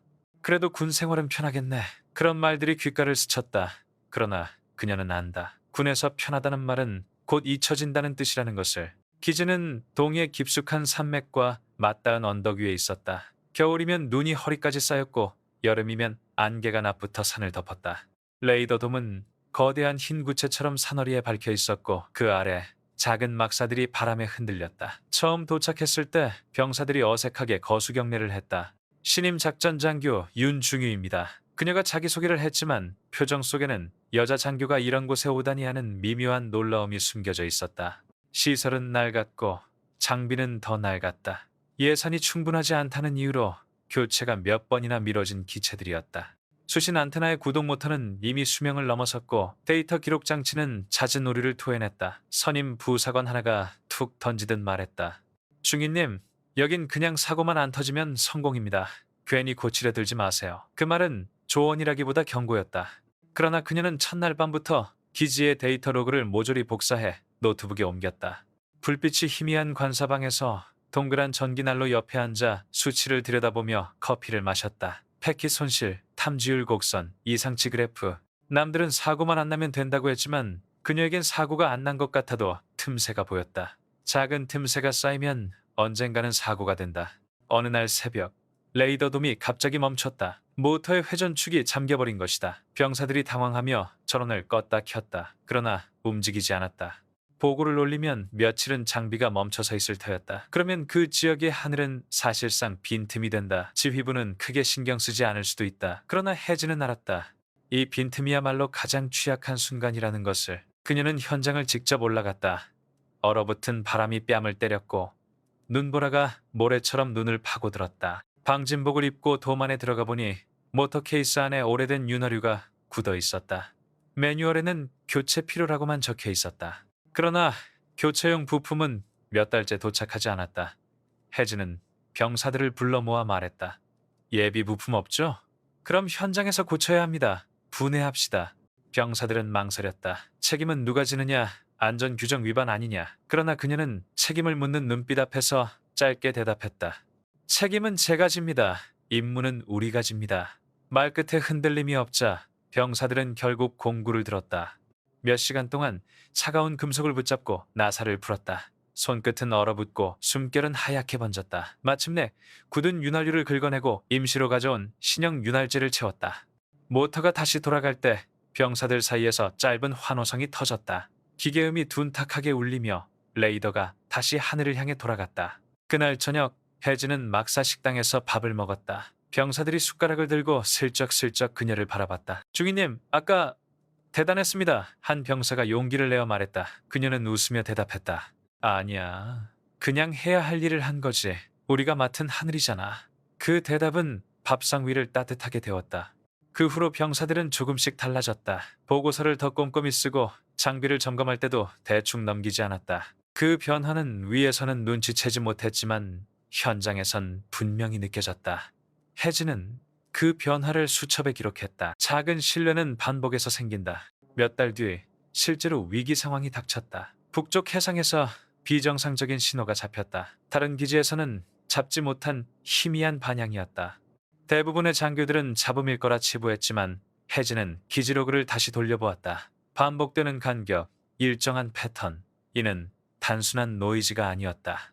그녀는 즉시 보고했다. 비정상 항적 가능성 있습니다. 확인 요청합니다. 처음에는 무시되었다. 그러나 몇 시간 뒤에 인근 기지에서 같은 신호가 포착되었다. 합참이 긴급하게 움직였고 결국 그 항적은 미상 정찰기로 판명되었다. 뒤늦게 위에선 대응했지만 가장 먼저 위험을 알아본 것은 이 작은 기지였고 그것은 혜진의 판단 덕분이었다. 그 사건 이후 기지 사람들의 태도는 완전히 달라졌다. 부사관들은 그녀의 지시에 더 이상 의문을 품지 않았고 병사들은 스스로 점검표를 만들어 나눴다. 그녀가 말한 작은 습관이 점점 현실이 되고 있었다. 밤마다 그녀는 여전히 수첩을 펼쳤다. 오늘의 틈새, 오늘의 보완, 오늘의 신뢰, 그리고 마지막 줄에 짧게 적곤 했다. 여기서부터 그것은 단순한 구호가 아니라 스스로에게 남기는 계약서였다. 서울에서 회의를 끝내고 복도를 걸어가던 지금도 그녀는 그 기지의 눈바람과 얼어붙은 금속 냄새를 기억했다. 그 기억은 늘 그녀에게 말했다. 문 앞에 서 있더라도 임무는 여전히 네 손에 있다. 늦은 오후 합참 작전본부의 중간보고 회의가 열렸다. 회의실은 커다란 스크린과 각 부서 대표가 앉는 긴 테이블로 가득했다. 오늘 안건은 통합운용체계 2차 보완 현황이었다. 겉으로는 단순 현황 보고였지만 사실상 지난번 혜진이 지적한 사항들이 제대로 반영되었는지를 검증하는 자리였다. 사회자가 개회를 알리고 각 과가 순서대로 보고를 시작했다. 자료는 정갈했고 문장은 군더더기 없었다. 그러나 혜진은 자료 속에 숨겨진 공백들을 이미 알고 있었다. 수치 뒤에 가려진 현실의 빈틈. 다음은 보안과장 강두현 준장. 사회자의 안내에 따라 강도현이 자리에서 일어섰다. 그는 차분히 프레젠터를 잡았다. 화면에는 체계 보안 점검 결과 이상 없음이라는 큼직한 문장이 먼저 떠올랐다. 지난주 전수조사 결과 주요 서버와 보조 타임 소스의 인증 체인은 정상으로 확인되었습니다. 자동 배포 플래그 역시 전 구역에서 활성화되었습니다. 따라서 결론적으로 보안상 큰 위협은 존재하지 않습니다. 말투는 부드러웠지만 해지는 미묘한 뉘앙스를 포착했다. 그는 일부러 결론적으로라는 단어를 반복하고 있었다. 마치 지금까지 제기된 우려가 과장되었다는 뉘앙스를 강조하려는 듯. 보고가 끝나자 사회자가 묻는 듯한 시선을 보냈다. 대부분은 고개를 끄덕였다. 그러나 혜진은 손을 들었다. 준장님, 보고 잘 들었습니다. 다만 몇 가지 확인이 필요합니다. 순간 공기가 달라졌다. 방 안의 시선이 두 사람에게 쏠렸다. 혜진은 태블릿을 열고 몇 장의 로그를 띄웠다. 자동 배포 플래그가 전 구역에서 활성화되었다고 하셨는데 지난 3월 2일 23시 15분 남해 SE 기지의 로그를 확인해보니 보조 소스 인증서 체인이 10분간 공백 상태였습니다. 어떻게 설명하시겠습니까? 강도현은 미소를 잃지 않은 채 답했다. 그건 임시 점검으로 인한 지연일 뿐입니다. 실제 운용에는 지장이 없었습니다. 혜진은 고개를 저었다. 그 10분간 레이더 데이터가 동기화 서버와 불일치한 로그가 남아 있습니다. 실제 운용에 지장 없다는 결론은 사후적 해석입니다. 만약 그 시간에 비상 상황이 발생했다면 어떻게 되었을까요? 방 안이 술렁였다. 강도현의 표정이 살짝 굳었다. 그는 곧 다시 평정심을 가장했다. 모든 시스템에는 지연이 발생할 수 있습니다. 중요한 건 전체적인 안정성이 유지된다는 사실입니다. 전체 안정성은 평균으로 판단할 수 없습니다. 혜진의 목소리는 단호했다. 군의 임무는 평균을 지키는 것이 아니라 최악의 순간에도 대응할 수 있도록 준비하는 것입니다. 준장님, 이상 없음이라는 보고는 현장의 불편한 진실을 가리면 안 됩니다. 순간 공기가 무겁게 내려앉았다. 정면 대립이었다. 강도현은 잠시 침묵하다가 다른 방식으로 반격을 시도했다. 좋습니다. 그렇다면 윤 사령관, 현장의 세세한 로그까지 직접 확인하셨다는 건데 사령관께서 그런 업무까지 직접 보시는 게 과연 효율적입니까? 지휘관은 큰 그림을 보고 세부는 실무에 맡겨야 하는 것 아닙니까? 말끝에 담긴 뉘앙스는 분명했다. 너는 사령관답지 않다는 비판. 방 안의 몇몇 고위 장교들이 서로 눈치를 보며 숨을 죽였다. 혜진은 잠시 시선을 내리깔았다가 다시 들어올렸다. 맞습니다. 세부는 실무에 맡겨야 합니다. 그러나 지휘관이 세부를 모른 채 큰 그림만 본다면 그 그림은 허상이 됩니다. 저는 실무자들의 노고를 확인하기 위해 로그를 직접 열어봤습니다. 그들이 지켜낸 작은 흔적이 보고서에서 이상 없음으로만 요약되는 순간 신뢰는 무너집니다. 그 말은 방안을 흔들었다. 젊은 장교 몇 명이 동시에 숨을 내쉬었다. 그들의 눈빛은 맞다는 반응을 숨기지 못했다. 강도현은 표정을 바꾸지 않았지만 속내는 분명히 흔들리고 있었다. 그가 다시 말을 잇기 전에 한 원로 장군이 입을 열었다. 윤 사령관 말이 옳습니다. 보고는 숫자와 결론만이 아니라 과정과 맥락을 담아야지. 우리도 너무 오랫동안 결론만 받아온 건 사실이니까. 그 말에 방 안의 공기가 완전히 달라졌다. 강도현의 계획은 이번만큼은 빗나갔다. 혜진이 전공법으로 받아친 말이 의외로 윗선의 공감을 이끌어낸 것이다. 회의가 끝나고 사람들은 삼삼오오 흩어졌다. 복도에 나온 혜진은 깊게 숨을 내쉬었다. 그 순간 젊은 장교 하나가 다가와 작은 목소리로 말했다. 사령관님, 오늘 말씀 속이 다 시원했습니다. 그는 잠시 머뭇거리더니 고개 숙여 인사했다. 혜진은 미소 지으며 답했다. 시원한 말보다 중요한 건 다시는 같은 문제가 반복되지 않게 하는 겁니다. 그건 당신들 몫이기도 합니다. 그 젊은 장교의 눈빛에 작은 불빛이 켜졌다. 조직에서 변화를 믿는 첫 신호였다. 멀리서 강도현이 두 사람을 지켜보고 있었다. 그의 얼굴에는 웃음이 걸려 있었지만 눈빛은 싸늘했다. 그는 속으로 되뇌었다. 한 번은 당했지만 다음은 다르다. 그림자는 여전히 그녀를 따라붙고 있었다. 그러나 그날 회의실에서 작은 균열이 생겼다는 것도 그는 분명히 알고 있었다. 밤이 깊어 청사 건물 불빛이 하나둘 꺼져갈 때 몇몇 젊은 장교들은 여전히 남아 있었다. 복도 끝 회의실에 불이 켜져 있었고 안에서는 태블릿을 펴놓고 고개를 맞댄 얼굴들이 보였다. 겉으로는 단순히 추가 보고서를 준비하는 것 같았지만 사실 그들은 낮에 회의에서 혜진이 던진 말들을 다시 확인하고 있었다. 사령관님 말, 솔직히 처음엔 좀 무리라고 생각했는데 한 중위가 속삭였다. 나도 근데 로그 보니까 진짜더라. 우리가 대충 넘어간 부분을 다 짚어내시던데 다른 대위가 대답했다. 그들은 목소리를 낮췄지만 서로의 눈빛엔 은근한 열기가 번졌다. 혜진이 사령관으로 취임했을 때 그들 대부분은 얼마나 버틸까 하는 냉소를 품었었다. 조직의 관행은 언제나 강했고 새로운 사람이 바꿀 수 있는 것은 거의 없다는 것이 오래된 경험이었다. 그러나 지난 며칠 동안 그녀가 보여준 태도와 선택은 조금 달랐다. 오늘 회의에서 준장님이 그렇게 몰아붙였는데 한치도 안 밀리시더라. 오히려 반격하시잖아. 그땐 나도 모르게 고개 끄덕였어. 눈치 보느라 금방 멈췄지만 작은 고백들이 오갔다. 한국 사회에서 특히 군대라는 조직 안에서 공개적 동조는 위험할 수 있다. 그러나 사적인 대화 속에서 그 위험은 조심스러운 연대로 변모했다. 다음 날 아침 복도에서 마주친 병참과 소속의 대위가 혜진에게 인사를 건넸다.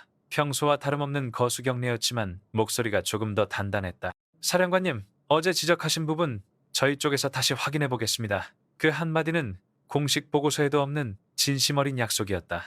혜진은 짧게 고개를 끄덕였다. 고맙습니다. 작은 확인이 큰 사고를 막습니다. 대답은 담백했지만 그 대위의 눈빛엔 분명 무언가 남았다. 점심시간 청사 식당 한쪽 구석에선 젊은 장교들끼리 작은 원을 만들었다. 쟁반에 김치찌개와 제육볶음을 올려놓고 누가 먼저랄 것도 없이 화제를 꺼냈다. 솔직히 이런 분위기 처음이지 않아? 누가 공개 회의에서 저렇게 말하는 거. 그게 문제지. 위에서 싫어할 수도 있잖아. 싫어하든 말든 우리가 해야 할 일은 맞는 말에 힘을 실어주는 거 아냐? 잠시 침묵이 흐른 뒤 누군가가 조용히 덧붙였다. 근데 말이야, 나 사령관님이 처음 말씀하실 때 진짜 목이 좀 뜨거워졌어. 그 고백에 몇몇이 고개를 끄덕였다. 그것은 아직 목소리로 드러낼 수 없는 믿음이었지만 마음속에서 무언가 움직이고 있다는 증거였다. 저녁 부대 숙소로 돌아온 한중이는 일기를 쓰듯 노트에 메모를 남겼다. 평균은 진실을 가린다. 낮에들은 혜진의 말이었다. 그는 그 문장을 크게 적고 옆에 작은 글씨로 붙였다. 우리가 놓치지 말아야 할 것. 그 순간 그는 스스로도 놀랐다. 상관의 말을 적어두는 것은 흔한 일이 아니었다. 그러나 이번만큼은 놓치고 싶지 않았다. 며칠 뒤 열린 실무 협의 자리에서 한 젊은 대위가 용기를 냈다. 사령관님, 저희 팀에서 테스트 로그를 따로 정리해봤습니다. 혹시 검토해 주실 수 있을까요? 혜진은 놀라지 않고 태연히 받았다. 좋습니다. 내일 아침에 같이 봅시다. 그 대위는 안도의 미소를 지었다. 이런 미세한 순간들이 쌓여 작은 다리가 놓이고 있었다. 물론 모두가 환영하는 건 아니었다. 일부 선임 장교들은 여전히 고개를 저었다. 괜히 젊은 애들만 들뜨게 만드는 거지. 금방 끝날 거야. 그들의 냉소는 여전했다. 그러나 그 말은 오히려 젊은 장교들의 마음을 더 단단히 만들었다. 어느 날 밤 몇몇 젊은 장교가 모여 비공식 스터디를 열었다. 주제는 로그 분석 심화. 표면적으로는 자기개발 모임이었지만 사실은 혜진이 강조한 습관을 이어가려는 작은 실험이었다. 노트북 화면에 그래프가 번쩍이고 커피 향이 좁은 방을 채웠다. 그들 중 한 명이 말했다. 이거 사령관님한테 보여드리면 어떨까? 잠시 정적이 흐른 뒤에 다른 이가 조심스레 웃었다. 아직은 이르지 않을까? 하지만 언젠가는. 그 순간 모두가 알았다. 그들의 마음이 이미 움직이고 있다는 것을. 혜진은 이런 움직임을 직접적으로 알지 못했지만 복도에서 스쳐 지나가는 눈빛에서 보고서 문장의 미묘한 변화에서 감지하고 있었다. 예전 같으면 문제없음이라고 적었을 부분에 이제는 추가 검토 필요라는 단어가 붙기 시작했다. 그것은 작은 용기의 표시였다. 하루는 젊은 중위 하나가 회의 후에 그녀를 불러 세웠다. 사령관님, 저 사실 예전엔 의심했습니다. 근데 지금은 믿어보고 싶습니다. 짧은 말이었지만 혜진은 가슴이 따뜻해졌다. 그녀는 그 중위의 어깨를 가볍게 두드리며 말했다. 믿는 게 아니라 함께하는 겁니다. 나 혼자서는 못합니다. 그날 밤 청사 옥상에 올라서 본 하늘은 별빛으로 가득했다. 도시 불빛에 가려 잘 보이지 않던 별들이 그날따라 또렷했다. 혜진은 마음속으로 짧게 되뇌었다. 임무, 능력, 진실. 이 세 단어가 이제 내 것이 아니라 우리의 것이 되어야 한다. 그리고 그녀는 알았다. 작은 불빛들이 모이면 언젠가는 어둠을 밀어낼 수 있다는 것을. 늦겨울의 차가운 바람이 청사 밖을 휘몰아칠 때 작전실 내부는 항상 일정한 기계음으로 가득했다. 수십 대의 모니터에서 흐르는 데이터 삐 하는 알림음, 교환되는 무전. 모두 익숙한 소리였다. 그러나 그날 오후 그 익숙함을 찢는 이질적인 경보가 울렸다. 레이더 동기화 오류 발생, 서해 K7구역 탐지율 급락, 관제 요원의 목소리가 떨렸다. 화면 속 곡선이 평소의 매끄러움 대신 갑자기 요동치며 추락했다. 알람창에 빨간 글씨가 번쩍였다. Sync error 27% data loss. 순간 상황실 공기가 얼어붙었다. 몇몇 장교들이 서로 눈을 마주쳤다. 그들의 표정에는 당혹과 두려움이 섞여 있었다. 평소라면 잠깐의 지연이라 치부하고 넘어갈 수도 있었지만 최근 긴장된 정세 속에서 이 오류는 단순 기술적 문제가 아니라 국가적 안보의 구멍이 될 수 있었다. 즉시 보고 올립니까? 한중령이 다급히 물었다. 잠깐, 먼저 확인부터. 다른 장교가 맞받았다. 그러나 그 사이에도 데이터 손실은 이어졌다. 30%, 35%. 수치가 빨간 선을 따라 무섭게 뛰었다. 혜진은 단호하게 말했다. 지금 상황, 모든 채널 기록 남겨두세요. 나머지는 내가 지휘하겠습니다. 그녀의 목소리는 흔들림이 없었다. 주변의 시선이 동시에 몰렸다. 우선 오류 구간의 로그를 분리하세요. 지난달 우리가 설정한 롤오버 보호 윈도 확인. 부사관이 허둥대며 키보드를 두드렸다. 사령관님, 보호 윈도 정상 작동 중인데 그래도 손실이 계속됩니다. 좋습니다. 그렇다면 통신 회선 문제일 수 있습니다. K7 기지와 즉시 한 라인 연결해 주세요. 무전이 열리자 현장의 목소리가 거칠게 튀어나왔다. 여기는 K7. 현재 보조 소스 인증체인 불일치가 반복됩니다. 동기화 실패. 다시 시도 중. 순간 상황실에 있던 모두가 그 말을 이해했다. 불과 얼마 전 혜진이 지적했던 바로 그 문제였다. 아직 완전히 보완되지 않은 취약점이 실제로 터진 것이다. 강도현이 팔짱을 끼고 앉아 있었다. 그는 태연한 얼굴로 중얼거렸다. 그러게, 아직 불안정했잖아. 그러나 혜진은 그 시선을 의식하지 않았다. 오직 화면만 바라봤다. K7, 듣고 있습니까? 임시 절차 ER8을 적용하세요. 메인과 보조 동시 검증, 로그 덤프는 5초 단위로 전송. 무전 너머 현장은 잠시 정적이었다. 사령관님, 그 절차는 아직 매뉴얼에 정식 반영 안 됐는데. 내 명령입니다. 바로 실행하세요. 몇 초 뒤 화면이 요동치던 곡선을 조금씩 안정시키기 시작했다. 손실률 35%, 20%, 12%. 빨간 경고창이 주황으로 바뀌었다. 상황실 안에서 안도의 숨소리가 새어나왔다. 좋습니다. 유지하세요. 모든 로그는 별도 서버로 복사해두고 오늘 밤 안으로 재현 실험을 돌리겠습니다. 혜진은 차분히 지시를 이어갔다. 그 목소리는 무너지는 곡선을 붙잡는 새로운 기둥 같았다. 몇 분 뒤 손실률은 5%까지 떨어졌다. 경고창은 노란색으로 바뀌었고 다시 초록 불빛이 깜박였다. 경보음이 멈추자 긴장이 풀린 몇몇이 의자에 깊이 기대며 크게 숨을 내쉬었다.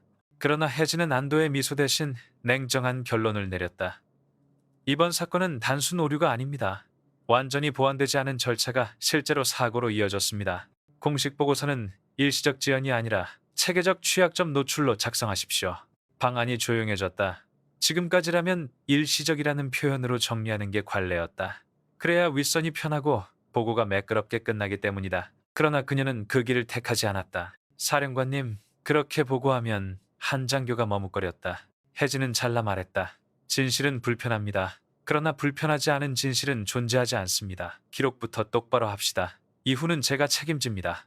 그 단호한 목소리에 방 안의 공기는 더 이상 반박하지 못했다. 젊은 장교 몇 명은 서로 눈빛을 주고받으며 고개를 끄덕였다. 그들의 눈에 번뜩이는 무언가가 있었다.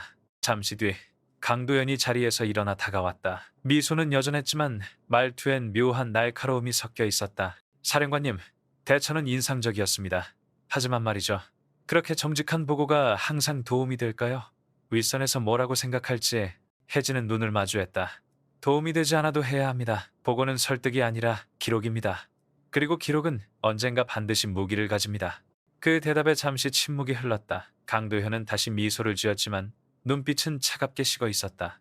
위기는 일단락되었지만 그날 밤 청사 복도의 공기는 달랐다. 보고서를 정리하던 젊은 장교들이 서로를 보며 작게 속삭였다. 오늘 사령관님 아니었으면 진짜 큰일 날 뻔했다. 맞아. 난 아직도 손에 땀이 난다. 근데 확실히 느꼈어. 이 사람 진짜 우리를 지킬 수 있을지도 몰라. 그들의 목소리는 작았지만 그 속엔 새로운 무언가가 태어나고 있었다. 신뢰, 그리고 동요, 작은 위기였지만 그 위기가 만들어낸 흔적은 결코 작지 않았다. 혜진은 늦은 밤 홀로 사무실에 남아 사건 로그를 다시 돌려보았다. 숫자와 곡선 속에서 그녀는 깨달았다. 신뢰는 위기에서만 얻을 수 있다. 평온한 날은 그저 관행일 뿐이다. 그리고 조용히 수첩에 한 줄을 더 적었다. 오늘의 불편한 진실이 내일의 안전을 만든다. 창밖의 겨울 하늘은 구름 사이로 별빛이 잠깐 드러났다. 그녀는 그 빛을 올려다보며 마음속으로 다짐했다. 여기서부터 작은 위기가 지나간 지 며칠 후 청사의 분위기는 눈에 띄게 달라졌다. 공식적으로는 레이더 동기화 오류가 빠르게 복구되었다는 결론이 내려졌지만 보고 과정에서 혜진이 보여준 단호한 태도는 이미 많은 이들의 뇌리에 깊이 남았다. 젊은 장교들은 은밀히 그녀를 언급하며 존경의 눈빛을 보냈고 실무자들은 보고서에 조금 더 정직한 표현을 사용하기 시작했다. 그 변화는 작았으나 조직 전체의 공기엔 분명 파문을 일으켰다.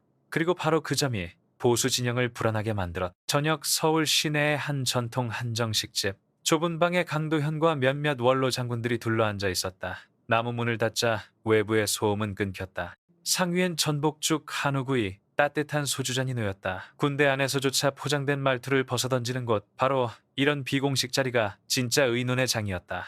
도현준장. 요즘 사령관님이 꽤 화제가 된다던데? 회색머리의 한 대장이 소주잔을 기울이며 말을 꺼냈다. 강도현은 미소를 유지한 채 고개를 끄덕였다. 예, 최근 사건에서 직접 지휘하시면서 평판이 높아진 건 사실입니다. 하지만 일시적인 열풍일 뿐입니다. 현장 경험이 없는 분이 오래 버틸 리 없죠. 일시적이라 다른 장군이 낮게 중얼거렸다. 그런데 말이야, 젊은 애들이 벌써 눈빛이 달라졌어. 오늘 회의에서도 보지 않았나? 보고 문장이 달라졌더군. 순간 방 안이 잠시 조용해졌다. 모두가 그 변화를 눈치채고 있었다.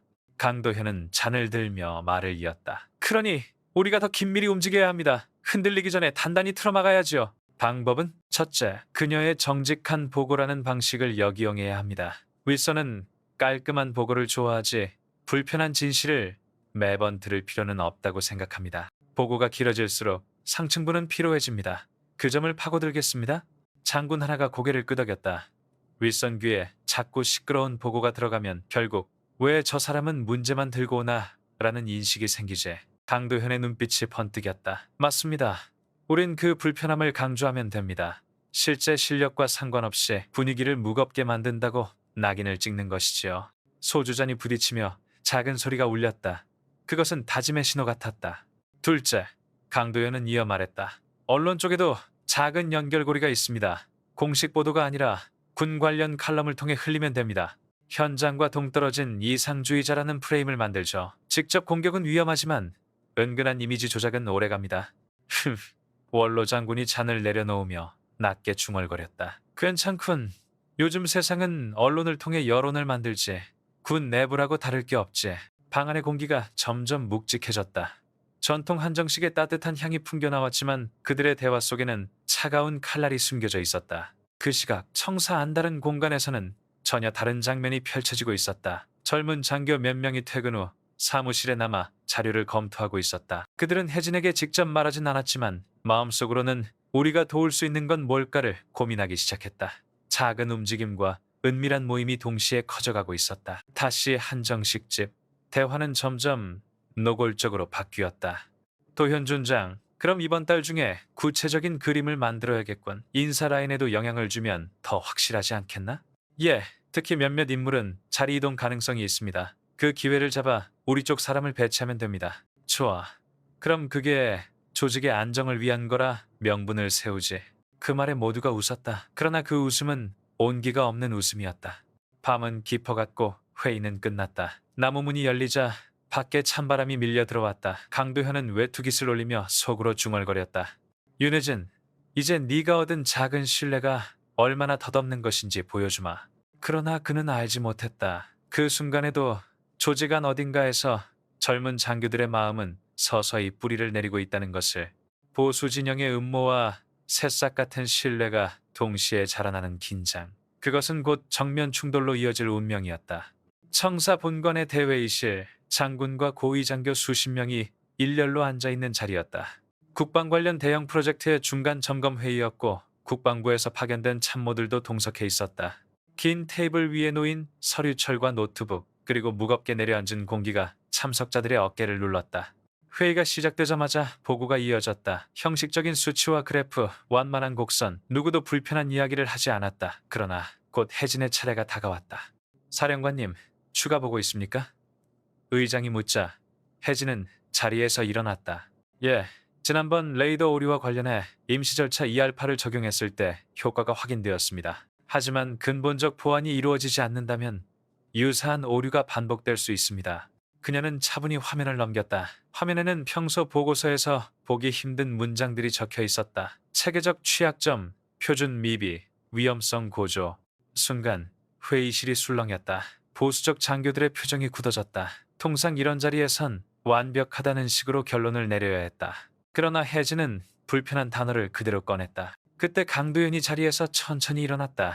그의 목소리는 낮았지만 날카롭게 울려 퍼졌다. 사령관님, 말씀 중에 죄송합니다만 보고라는 것은 현 상황을 안정적으로 전달하기 위한 도구 아닙니까? 그런데 지금 사령관님 말씀은 불필요하게 상황을 확대 해석하는 것처럼 들립니다. 그의 시선이 회의실을 훑었다. 몇몇 장교들이 눈치를 보며 고개를 끄덕였다. 혜진은 미동도 하지 않았다.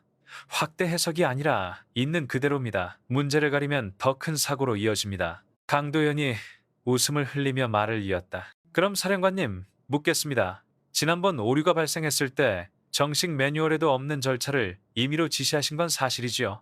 회의실이 순간 정적에 잠겼다. 예, 사실입니다. 혜진은 주저하지 않고 대답했다. 그렇다면 혹시 그 지시가 실패했더라면 국가 안보를 위험에 빠뜨렸을 수도 있지 않습니까?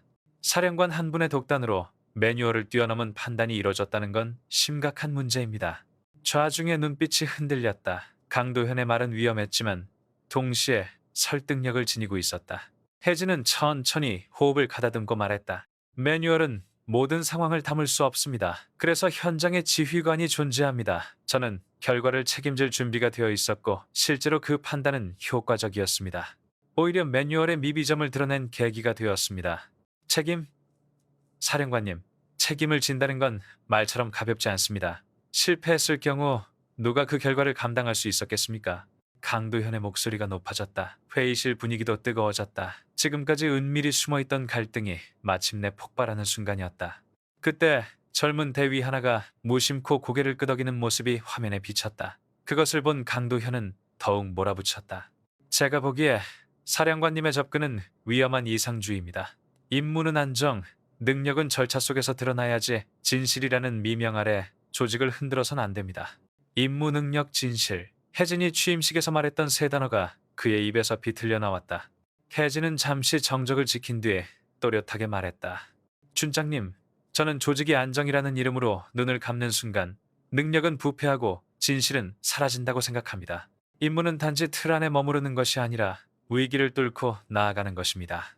회의실 안 공기가 갈라졌다. 한쪽은 여전히 고개를 숙였고 다른 쪽은 조심스레 시선을 들어 그녀를 바라봤다. 결국 의장이 중재했다.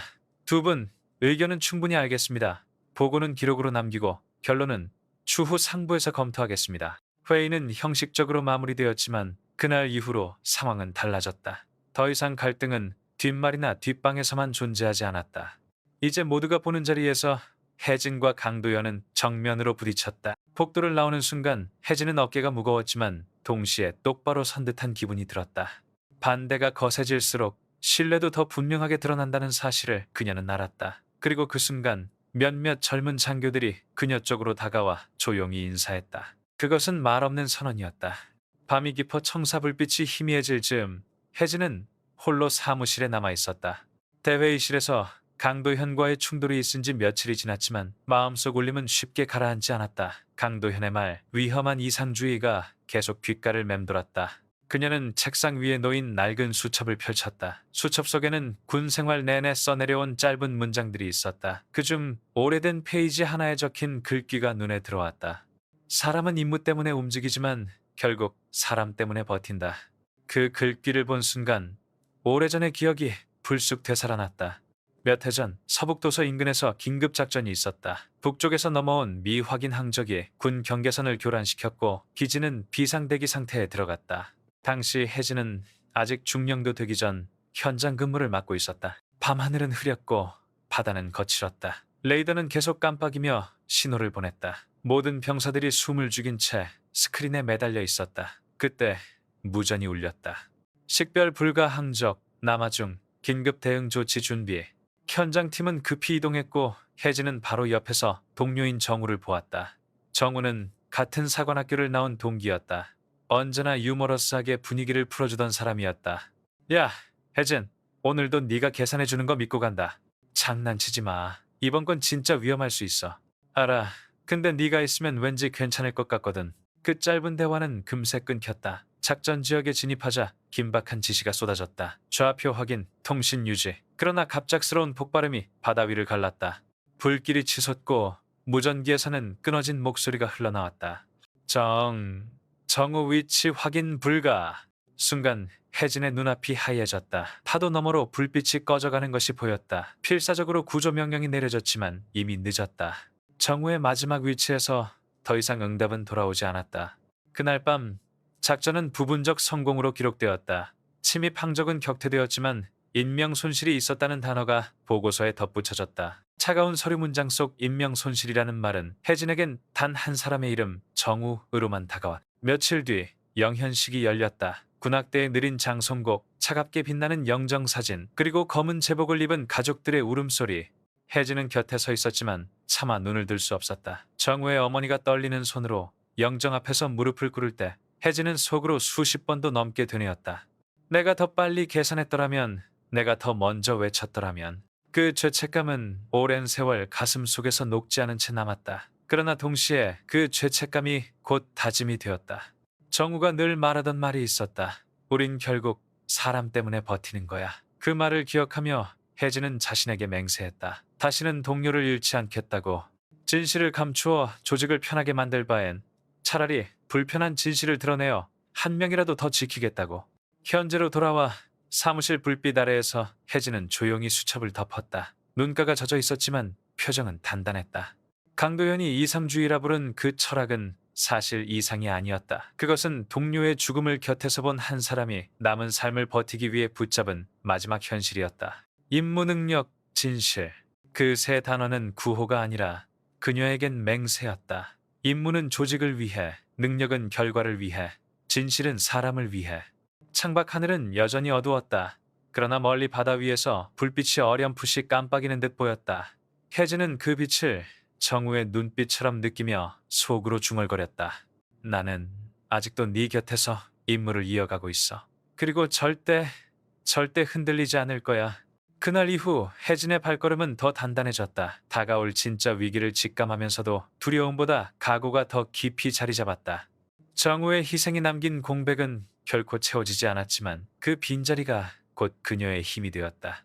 겨울 끝자락 청사작전 상황실의 공기는 유난히 무거웠다. 새벽부터 북방 경계 레이더에 이상 징후가 잡혔다는 보고가 연이어 들어왔기 때문이다. 평소라면 허위 신호라 치부될 수 있었지만 이번엔 달랐다. 속도가 일정했고 고도도 변칙적이었다. 무엇보다도 다중 센서에서 동시에 잡혔다. 북쪽에서 미확인 항적이기에 고도 5,000. 남아중 관제장교의 목소리가 갈라졌다. 화면 위 빨간 점 2개가 천천히 내려오고 있었다. 통신 시도는 응답 없음. 국제 주파수로도 반응이 없습니다. 순간 방 안에 모두가 숨을 죽였다. 이건 단순 훈련이나 신호 오류가 아니었다. 국경선을 가로지르려는 의도가 분명해 보였다. 혜진은 자리에서 일어나 단호히 말했다. 즉시 전투기 출격 준비. 페트롤 기체는 7분 내 요격 구간 진입 가능합니까? 예, 사령관님. 다만 현재 기상 조건이 좋지 않아 레이더 간섭이 심합니다. 강도현이 곧바로 끼어들었다. 사령관님, 아시다시피 아직 식별 불가입니다. 무력 대응을 먼저 지시했다간 외교적 파장이 큽니다. 저는 관망을 제안합니다. 회의실 공기가 흔들렸다. 몇몇 장교들이 눈을 굴리며 강도현 쪽을 흘깃 보았다. 무력 대응은 언제나 마지막 카드였다. 그러나 화면 속 빨간 점은 이미 국경선을 향해 내려오고 있었다. 혜진은 강하게 잘라 말했다. 관망하다 놓치면 파장은 더 커집니다. 방금 전 파라미터 확인했죠. 고도와 속도 모두 군사적 패턴입니다. 민간기는 아닙니다. 잠시 정처. 혜진의 목소리가 이어졌다. 저는 출격 명령을 내립니다. 단, 교전은 최종 승인 전까지 보류. 임무는 확인 및 차단. 필요시 방어적 조치까지 허용합니다. 출격 명령 확인. 무전병이 외쳤다. 동시에 상황실 전체가 분주히 움직였다. 몇 분 뒤 하늘 위로 이륙한 전투기 2대의 목소리가 이어졌다. 여기는 블루1, 현재 목표에 접근 중, 고도 맞추고 있습니다. 여기는 블루2, 레이더라군 준비. 관제 화면 속 아군 전투기의 녹색 점이 빨간 점을 향해 날아가고 있었다. 혜진의 눈은 화면에서 단 한순간도 떨어지지 않았다. 목표, 거리 20km 진입. 식별 시도 중. 정적이 흘렀다. 모두가 숨을 죽였다. 사령관님, 목표물 기체 형태 확인. 소형 제트로 추정되나 국정 마킹 없음. 무장 여부 불확실. 계속 접근 중입니다. 강도현이 다시 목소리를 높였다. 사령관님, 이건 단순한 교란 비행일 수 있습니다. 격추라도 되면 외교 전선이 폭발합니다. 지금이라도 회항 지시를. 혜진은 눈을 감았다가 떴다. 정우의 목소리가 기억 속에서 들려왔다. 우린 결국 사람 때문에 버틴다. 그녀는 짧게 말했다. 계속 진행하세요. 차단 위치 진입 후 교신 3회. 반응 없을 시 방어규칙 1단계 발동. 무전이 울렸다. 여기는 블루1. 교신 시도. 미확인 항적. 응답하라. 반응 없음. 두 번째 시도.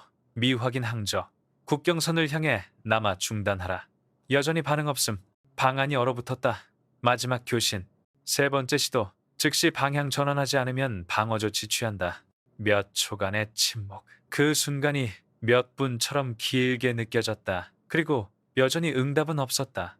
사령관님, 지시 바랍니다. 모든 시선이 혜진에게 꽂혔다. 그녀는 단 한순간도 흔들리지 않았다. 방어 규칙 1단계 발동. 요격 기동 시작. 무전이 터졌다. 블루1 확인. 차단 기동 돌입. 블루2 지원 진입 중. 관제 화면 속 아군 전투기의 궤적이 급격히 바뀌어 빨간 점 앞으로 파고들었다. 동시에 경고 플레어가 발사되었다. 하늘을 가르며 불빛이 터져나갔다. 그리고 드디어 사령관님, 목표 기체 방향 전환 시작. 속도 급격히 하강합니다. 국경선 이탈 중. 방 안에서 안도의 숨이 터져나왔다. 긴장이 풀린 장교들은 서로 눈빛을 교환하며 숨을 고르느라 정신이 없었다. 혜진은 조용히 말했다. 추적 유지. 완전히 북상 확인될 때까지 경계 태세 유지하십시오. 몇 분 뒤 미확인 항적은 레이더에서 완전히 사라졌다. 작전은 끝났다. 그러나 회의실 안엔 아직도 여운이 감돌았다. 누군가는 혜진의 결단에 놀랐고 또 누군가는 여전히 위험하다고 생각했다. 하지만 분명한 건 방 안의 누구도 그녀의 리더십을 가볍게 볼 수 없게 되었다는 사실이었다. 강도현은 무겁게 의자에 앉아 있었다. 눈빛은 여전히 차가웠지만 표정 속엔 처음으로 미세한 당혹이 스쳤다. 그녀가 실제 위기에서 단순한 이상주의자가 아니라는 것을 이제 그는 부정할 수 없었다. 혜진은 자리에서 일어나 짧게 말했다. 오늘 우리 모두가 증명했습니다. 임무는 두려움 속에서도 결단하는 것입니다. 능력은 위기 속에서 드러나며 진실은 결코 숨길 수 없습니다. 방 안은 조용했지만 그 고요 속에 무언가 달라진 공기가 흘렀다. 젊은 장교들의 눈빛이 반짝였고 원로 장군들의 얼굴은 굳어졌다. 역사의 축이 아주 조금, 그러나 확실히 움직이는 순간이었다. 미확인 항적이 북쪽으로 완전히 사라진 뒤 상황실은 한동안 묵묵히 침묵에 잠겨 있었다. 긴장이 풀리자 사람들의 얼굴엔 땀방울이 맺혀 있었고 몇몇 장교들은 의자에 몸을 기댄 채 깊은 숨을 내쉬었다. 그러나 혜진은 여전히 곧게 서 있었다. 경계 태세 유지. 마지막까지 확인을 끝내고 보고하시오. 그녀의 목소리는 흔들림이 없었다. 장교들은 다시 고개를 끄덕이며 손을 움직였다. 잠시 후 최종 보고가 올라왔다. 사령관님, 미확인 항적이기는 북방으로 완전히 이탈. 추가 침투 조짐 없습니다. 우리 전투기이기는 복귀 중입니다. 확인. 혜진은 짧게 대답했다. 그 순간 상황실 안에서 작은 박수가 조심스럽게 터져나왔다. 처음엔 망설임이 깃들어 있었지만 이내 더 넓게 번졌다. 그 박수는 공식적인 규칙에도 어긋났지만 누구도 막지 않았다. 그것은 단순한 감정의 분출이었다. 혜진은 고개를 숙여 인사를 받지 않았다. 대신 차분히 말했다. 오늘은 우리 모두가 함께 만들어낸 성과입니다. 누군가의 독단이 아니라 각자의 자리에서 임무를 다한 결과입니다. 그러나 그 말을 듣는 이들의 마음은 달랐다. 모두가 알고 있었다. 결정적 순간에 누구의 목소리가 마지막 지시를 내렸는지. 며칠 뒤 국방부에서 비공식적으로 내려온 보고가 회람되었다. 작전 대응 우수 사례. 짧은 한 줄이었지만 모든 장교가 그것이 무엇을 의미하는지 알았다. 정식 포상이나 표창은 아니었지만 공식 기록으로 남는 순간이었다. 젊은 장교들은 점심시간에 모여 속삭였다. 솔직히 이번 건 사령관님 덕분 아니야? 맞아. 도현준장이 말린 거 기억하지? 만약 그때 관망했으면 큰일 났을 거야. 사람들은 다 알아. 이제 공기가 바뀌었어. 그들의 눈빛은 분명 달라져 있었다. 이전엔 혜진을 낯선 존재로 바라봤다면 이제는 믿을 수 있는 상관으로 보기 시작한 것이다.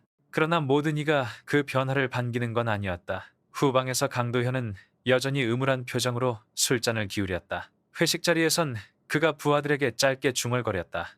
한 번의 행운일 뿐이다. 진짜 시험은 아직 오지 않았다. 하지만 그조차도 인정하지 않을 수 없었다. 혜진의 이름은 이미 현장에서 그리고 보고서 위에서 무게를 얻고 있었다.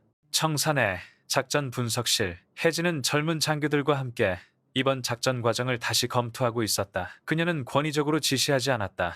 오히려 질문을 던지고 함께 답을 찾게 했다. 이번 대응에서 우리가 얻은 교훈은 무엇입니까? 레이더 보조 시스템의 신뢰성이 낮습니다. 이 부분은 재검토가 필요합니다. 좋습니다. 그럼 대안을 정리해 상부에 올리죠. 단, 보고서에는 실패 가능성을 반드시 적으십시오. 숨기지 말고 있는 그대로. 젊은 장교들은 놀란 눈빛을 보냈다. 지금까지 보고서는 성공 사례만 강조하도록 요구받는 경우가 많았다. 그러나 사령관은 정반대의 길을 선택했다. 실패 가능성을 적는 게 우리를 더 강하게 만듭니다. 감추면 언젠가 똑같은 실패가 반복됩니다. 그 말에 장교들은 천천히 고개를 끄덕였다. 며칠 뒤 열린 전체 간부 회의. 상부에서 파견된 국방부 참모가 자리에서 일어나 공식 발언을 했다.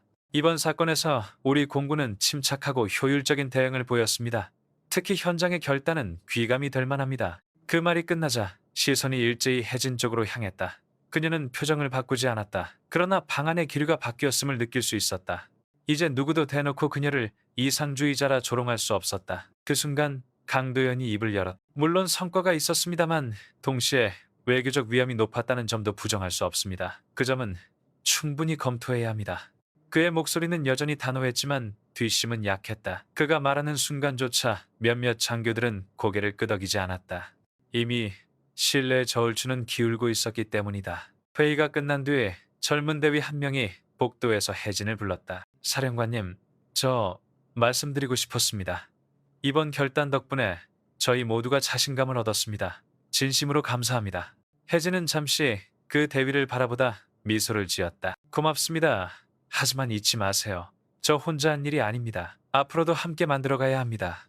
그 짧은 대화는 그 대위의 마음을 깊이 움직였다. 그리고 그 마음은 점차 퍼져나갔다. 그날 밤 혜진은 홀로 옥상에 올라섰다. 아직 차가운 바람이 불었지만 머리 위 하늘은 맑았다. 별빛을 올려다보며 그녀는 속으로 중얼거렸다. 정우, 오늘 조금은 가까워진 것 같아. 네가 지켜주던 자리에서 나도 이제 지켜내고 있어. 별빛은 대답하지 않았지만 그 고요 속에서 혜진은 분명히 느꼈다. 신뢰라는 이름 없는 씨앗이 이제 막 움트고 있다는 것을.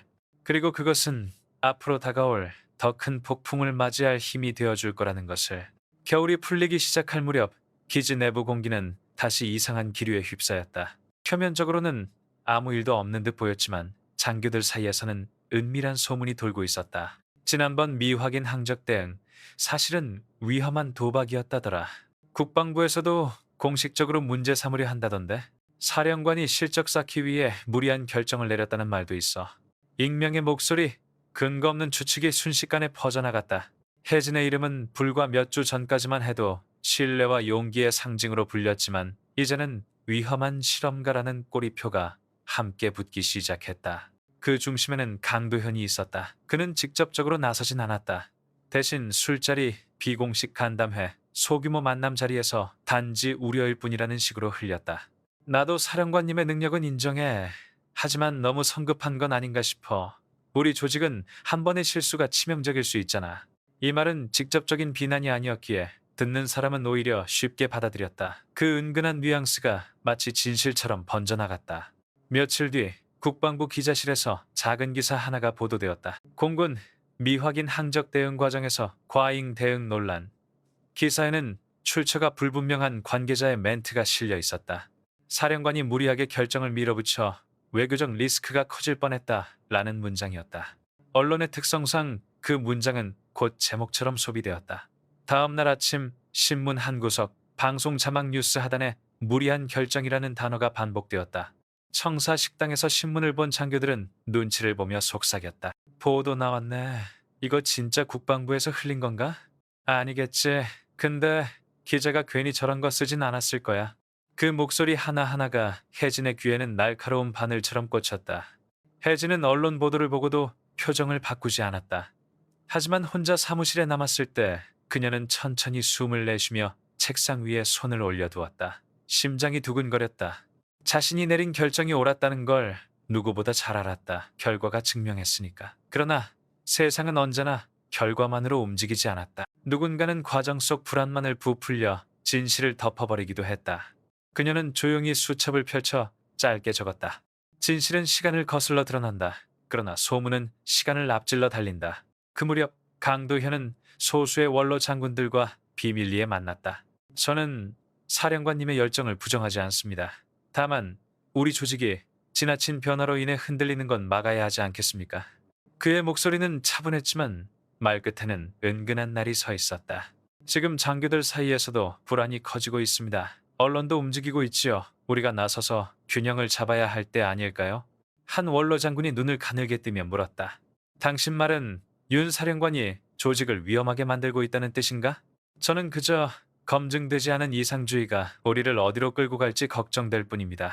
그 방 안에서 고개 몇 개가 천천히 끄덕여졌다. 그렇게 작은 합의가 만들어졌다. 공식적인 반대가 아닌 우려 표명이라는 이름의 저항. 며칠 뒤 열린 중간보고 회의. 강도현은 기회를 놓치지 않았다. 사령관님, 이번 언론 보도 보셨을 겁니다. 내부적으로도 불안이 있습니다. 차라리 향후 비슷한 상황에서는 상부의 최종 지시를 받을 때까지 기다리는 게 어떻겠습니까?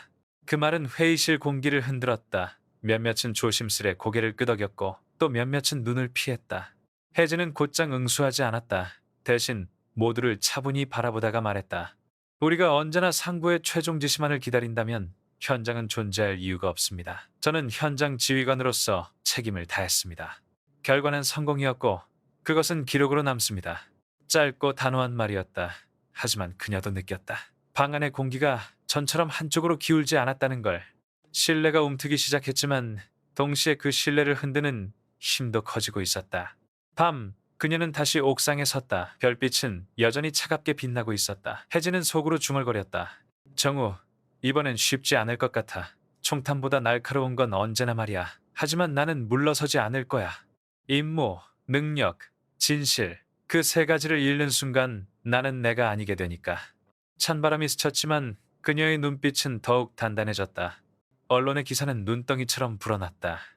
처음엔 구석 기사로만 다뤄지던 논란이 어느새 메인 뉴스 하단 자막에 반복적으로 흘러나오기 시작했다.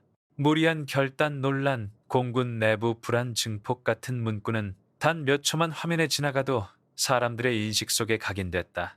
아침 식사 시간, 청사식당의 텔레비전에서도 그 장면이 흘러나왔다. 장교들과 병사들이 밥숟가락을 들고 있지만 시선은 화면에 고정돼 있었다. 혜진이 식당 문을 열고 들어서는 순간 공기는 미묘하게 흔들렸다. 몇몇은 황급히 시선을 돌렸고 몇몇은 애써 태연한 표정을 지었다. 그러나 그녀는 알아챘다. 자신이 더 이상 자연스레 맞이되는 존재가 아니라는 것을. 사령관님, 여기 앉으시죠. 젊은 대위가 용기 내어 자리를 권했지만 혜진은 가볍게 손사래를 쳤다. 괜찮습니다. 저는 따로 먹겠습니다. 그녀는 창가 구석자리에 앉아 조용히 밥을 먹었다. 옆 테이블에서 작은 속삭임이 들려왔다. 솔직히 저 보도 진짜 아닌가? 위험한 건 사실이잖아. 쉿, 들리겠다. 그 대화는 곧 멎었지만 이미 충분히 가슴에 박혔다. 오후, 국방부에서 공식적인 질의서가 내려왔다. 미확인 항적 대응 과정에서 사령관의 독자적 판단 근거를 명확히 설명하라. 단순히 행정적 절차일 수도 있었지만 혜진은 그 문장 속에 숨겨진 압박을 읽어냈다. 너의 정당성을 증명해보라는 요구였다. 그날 저녁 그녀는 사무실에 홀로 남아 보고서를 작성했다. 결정을 내리게 된 모든 이유, 데이터, 현장 상황을 최대한 구체적으로 적었다. 그러나 글자를 타이핑할수록 묘한 허무감이 밀려왔다. 결과로 증명했는데도 왜 아직도 증명해야 하지?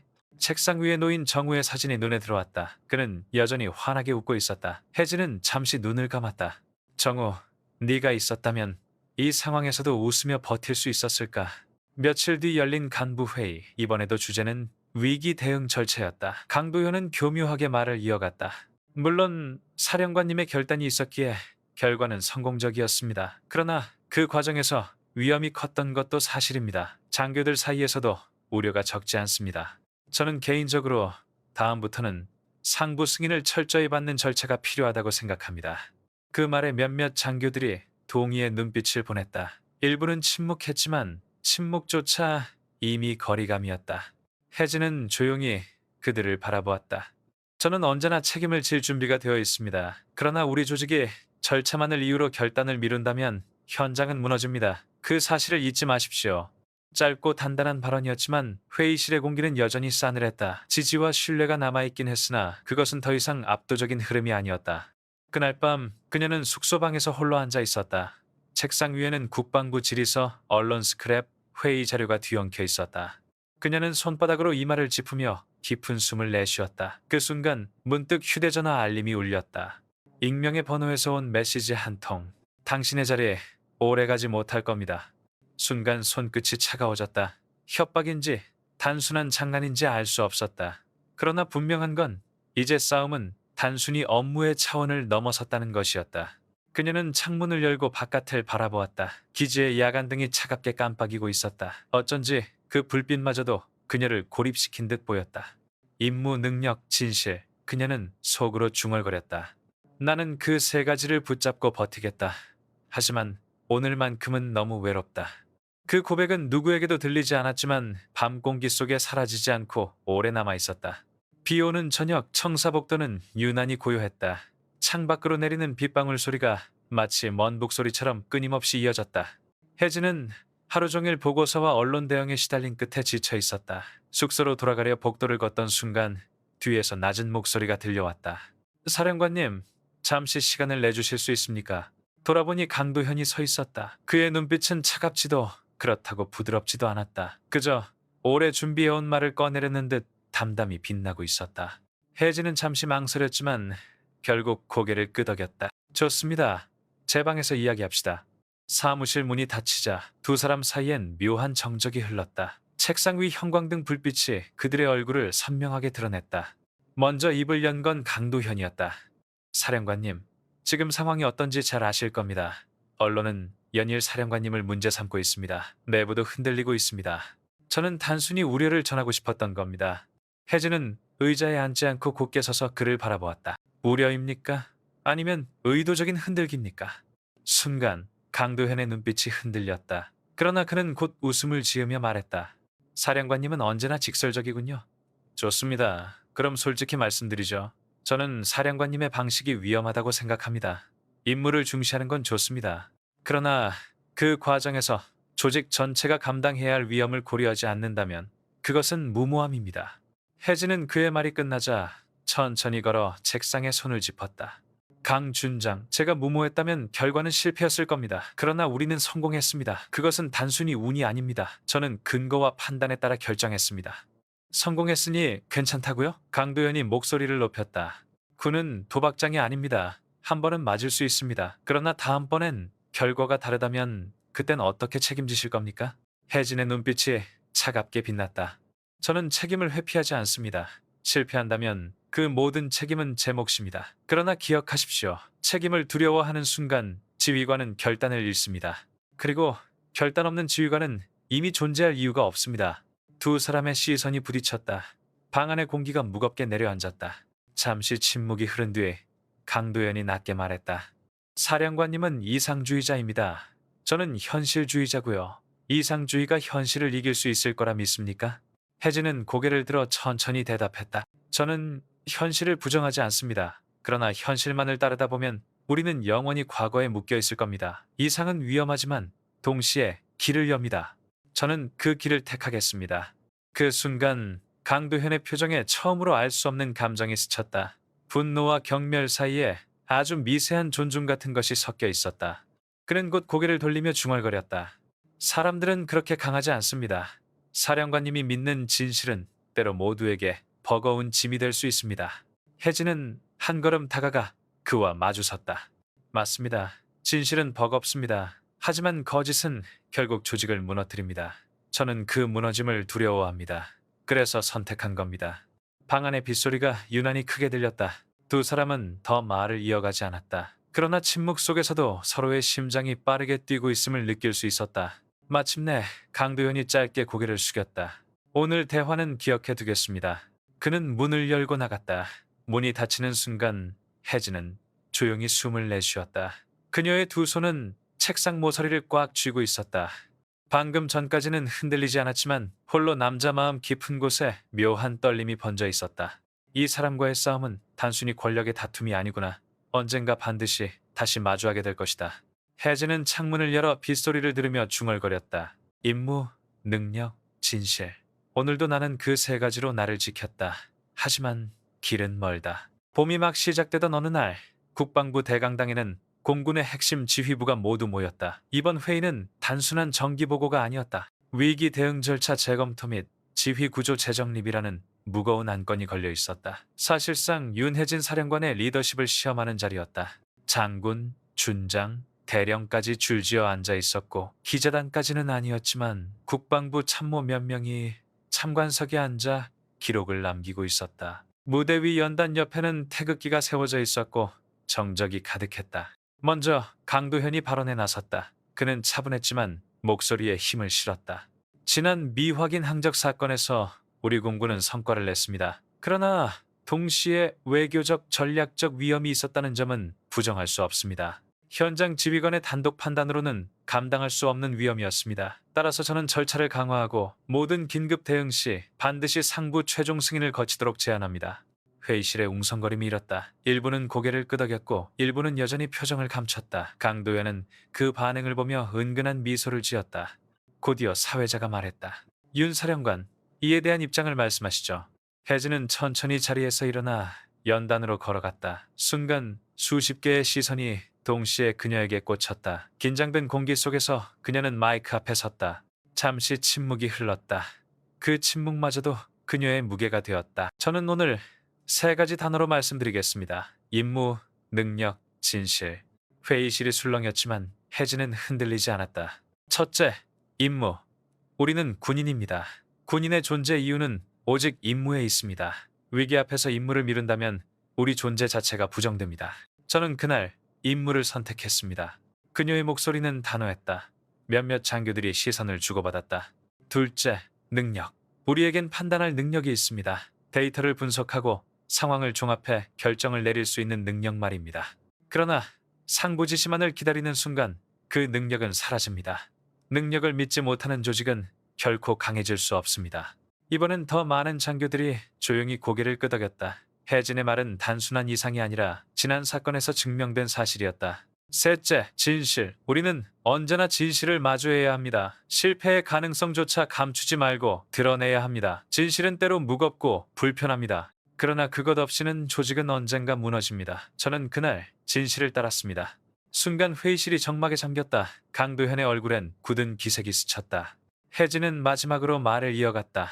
저는 완벽하지 않습니다. 언제든 실수할 수 있습니다. 그러나 제가 내린 결정을 감추지 않고 책임을 회피하지 않겠습니다. 만약 제가 틀린다면 그 책임은 오롯이 제 몫입니다. 하지만 저는 믿습니다.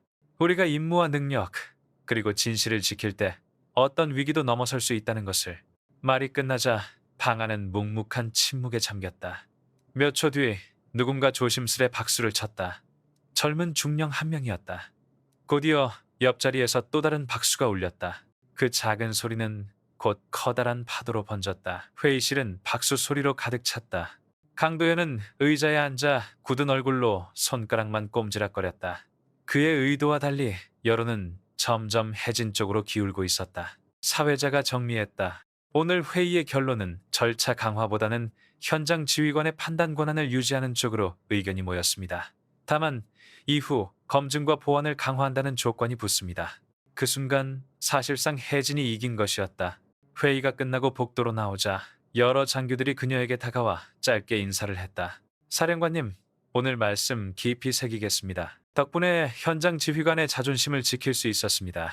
혜진은 미소를 지으며 짧게 고개를 끄덕였다. 그러나 마음속에서는 파도가 일렁였다. 이 싸움은 아직 끝난 게 아니었다. 하지만 오늘만큼은 분명한 전환점이었다. 그날 밤 숙소 창문 앞에서 그녀는 다시 하늘을 올려다보았다. 별빛이 봄비에 씻긴 듯 맑게 빛났다. 정우, 오늘 나는 지켜냈어. 하지만 앞으로 더 큰 시험이 오겠지. 그래도 나는 준비되어 있어. 네. 그 다짐은 별빛 속으로 흩어졌지만 그녀의 가슴 속에서는 단단한 불씨가 되어 타올랐다. 밤 하늘은 유난히도 맑았다. 낮 동안 내렸던 비가 구름을 씻어내린 듯 공군 기지 위로 펼쳐진 하늘은 끝없이 투명했다. 수많은 별빛이 반짝이며 그녀를 내려다보고 있었다. 윤혜진은 청사 옥상 난간에 기대 서 있었다. 회의가 끝난 지 몇 시간이 지났지만 그녀의 마음은 쉽게 가라앉지 않았다. 수십 명의 시선 앞에서 말한 임무, 능력, 진실이라는 단어들이 아직도 귓가에서 맴돌았다. 임무, 능력, 진실. 그녀는 낮게 중얼거렸다. 그 세 가지가 나를 여기까지 끌고 왔지. 하지만 이제부터가 시작이다. 멀리 활주로 불빛이 깜박이고 항공기의 엔진 소리가 잔잔하게 들려왔다. 그 소리는 어릴 적부터 그녀가 들어온 소리이자 언제나 가슴을 뛰게 하는 울림이었다. 하지만 오늘 밤 그 소리는 다른 의미로 다가왔다. 그것은 그녀가 책임져야 할 수많은 사람들의 삶과 미래를 상징하는 듯했다. 그녀는 문득 정우의 목소리를 떠올렸다. 혜진아, 언젠가 네가 앞에 설 날이 올 거야. 그날이 오면 흔들리지 마. 너는 충분히 강하니까. 그 말은 여전히 생생했다. 마치 바로 옆에서 속삭이듯 선명했다. 눈가가 뜨겁게 젖어들었지만 혜진은 곧 눈을 감았다가 천천히 열었다. 별빛이 눈물에 번져 더욱 또렷하게 빛났다. 회의에서의 승리에도 불구하고 앞으로의 길은 결코 평탄하지 않을 것이었다. 언론은 또 다른 의혹을 찾을 것이고 강도현과 같은 인물들은 다시 새로운 방식으로 흔들기를 시도할 터였다. 그녀 자신도 실수할 수 있었다. 그러나 그 모든 것을 안고 가야 했다. 그것이 사령관의 자리였다. 바람이 불어와 그녀의 머리카락을 스쳤다. 차갑지만 동시에 상쾌했다. 혜진은 두 손을 난간 위에 올리고 밤하늘을 깊이 바라보았다. 그리고 아주 천천히 또렷하게 말했다. 여기서부터. 짧은 세 음절이었지만 그것은 선언이었다. 과거의 상처와 외로움, 비난과 의혹, 그리고 수많은 불안을 뒤로한 채 지금 이 자리에서부터 다시 시작하겠다는 다짐. 그 말은 공기 속에 흩어져 사라지는 듯 했지만 그녀의 가슴 속에서는 불씨처럼 타올랐다. 언젠가 더 큰 폭풍이 몰아칠지라도 이 다짐만 하면 버틸 수 있을 것 같았다. 멀리에서 한 무리의 병사들이 야간 근무 교대를 위해 걸어가고 있었다. 그들은 그녀를 보며 잠시 멈춰서서 경례를 했다. 혜진은 놀란 듯 웃음을 지으며 손을 들어 답례했다. 그 짧은 순간 그녀는 더 이상 혼자가 아님을 느꼈다. 아직은 작고 흔들리는 신뢰일지라도 분명히 곁에 있는 사람들이 있었다. 하늘은 여전히 광활했고 별빛은 여전히 차가웠지만 그녀의 가슴은 뜨거웠다. 여기서부터. 그녀는 다시 한번 속으로 다짐하며 눈을 감았다. 그리고 조용히 고개를 들어 별빛을 마주했다. 이야기는 끝났지만 그녀의 길은 이제 막 시작이었다.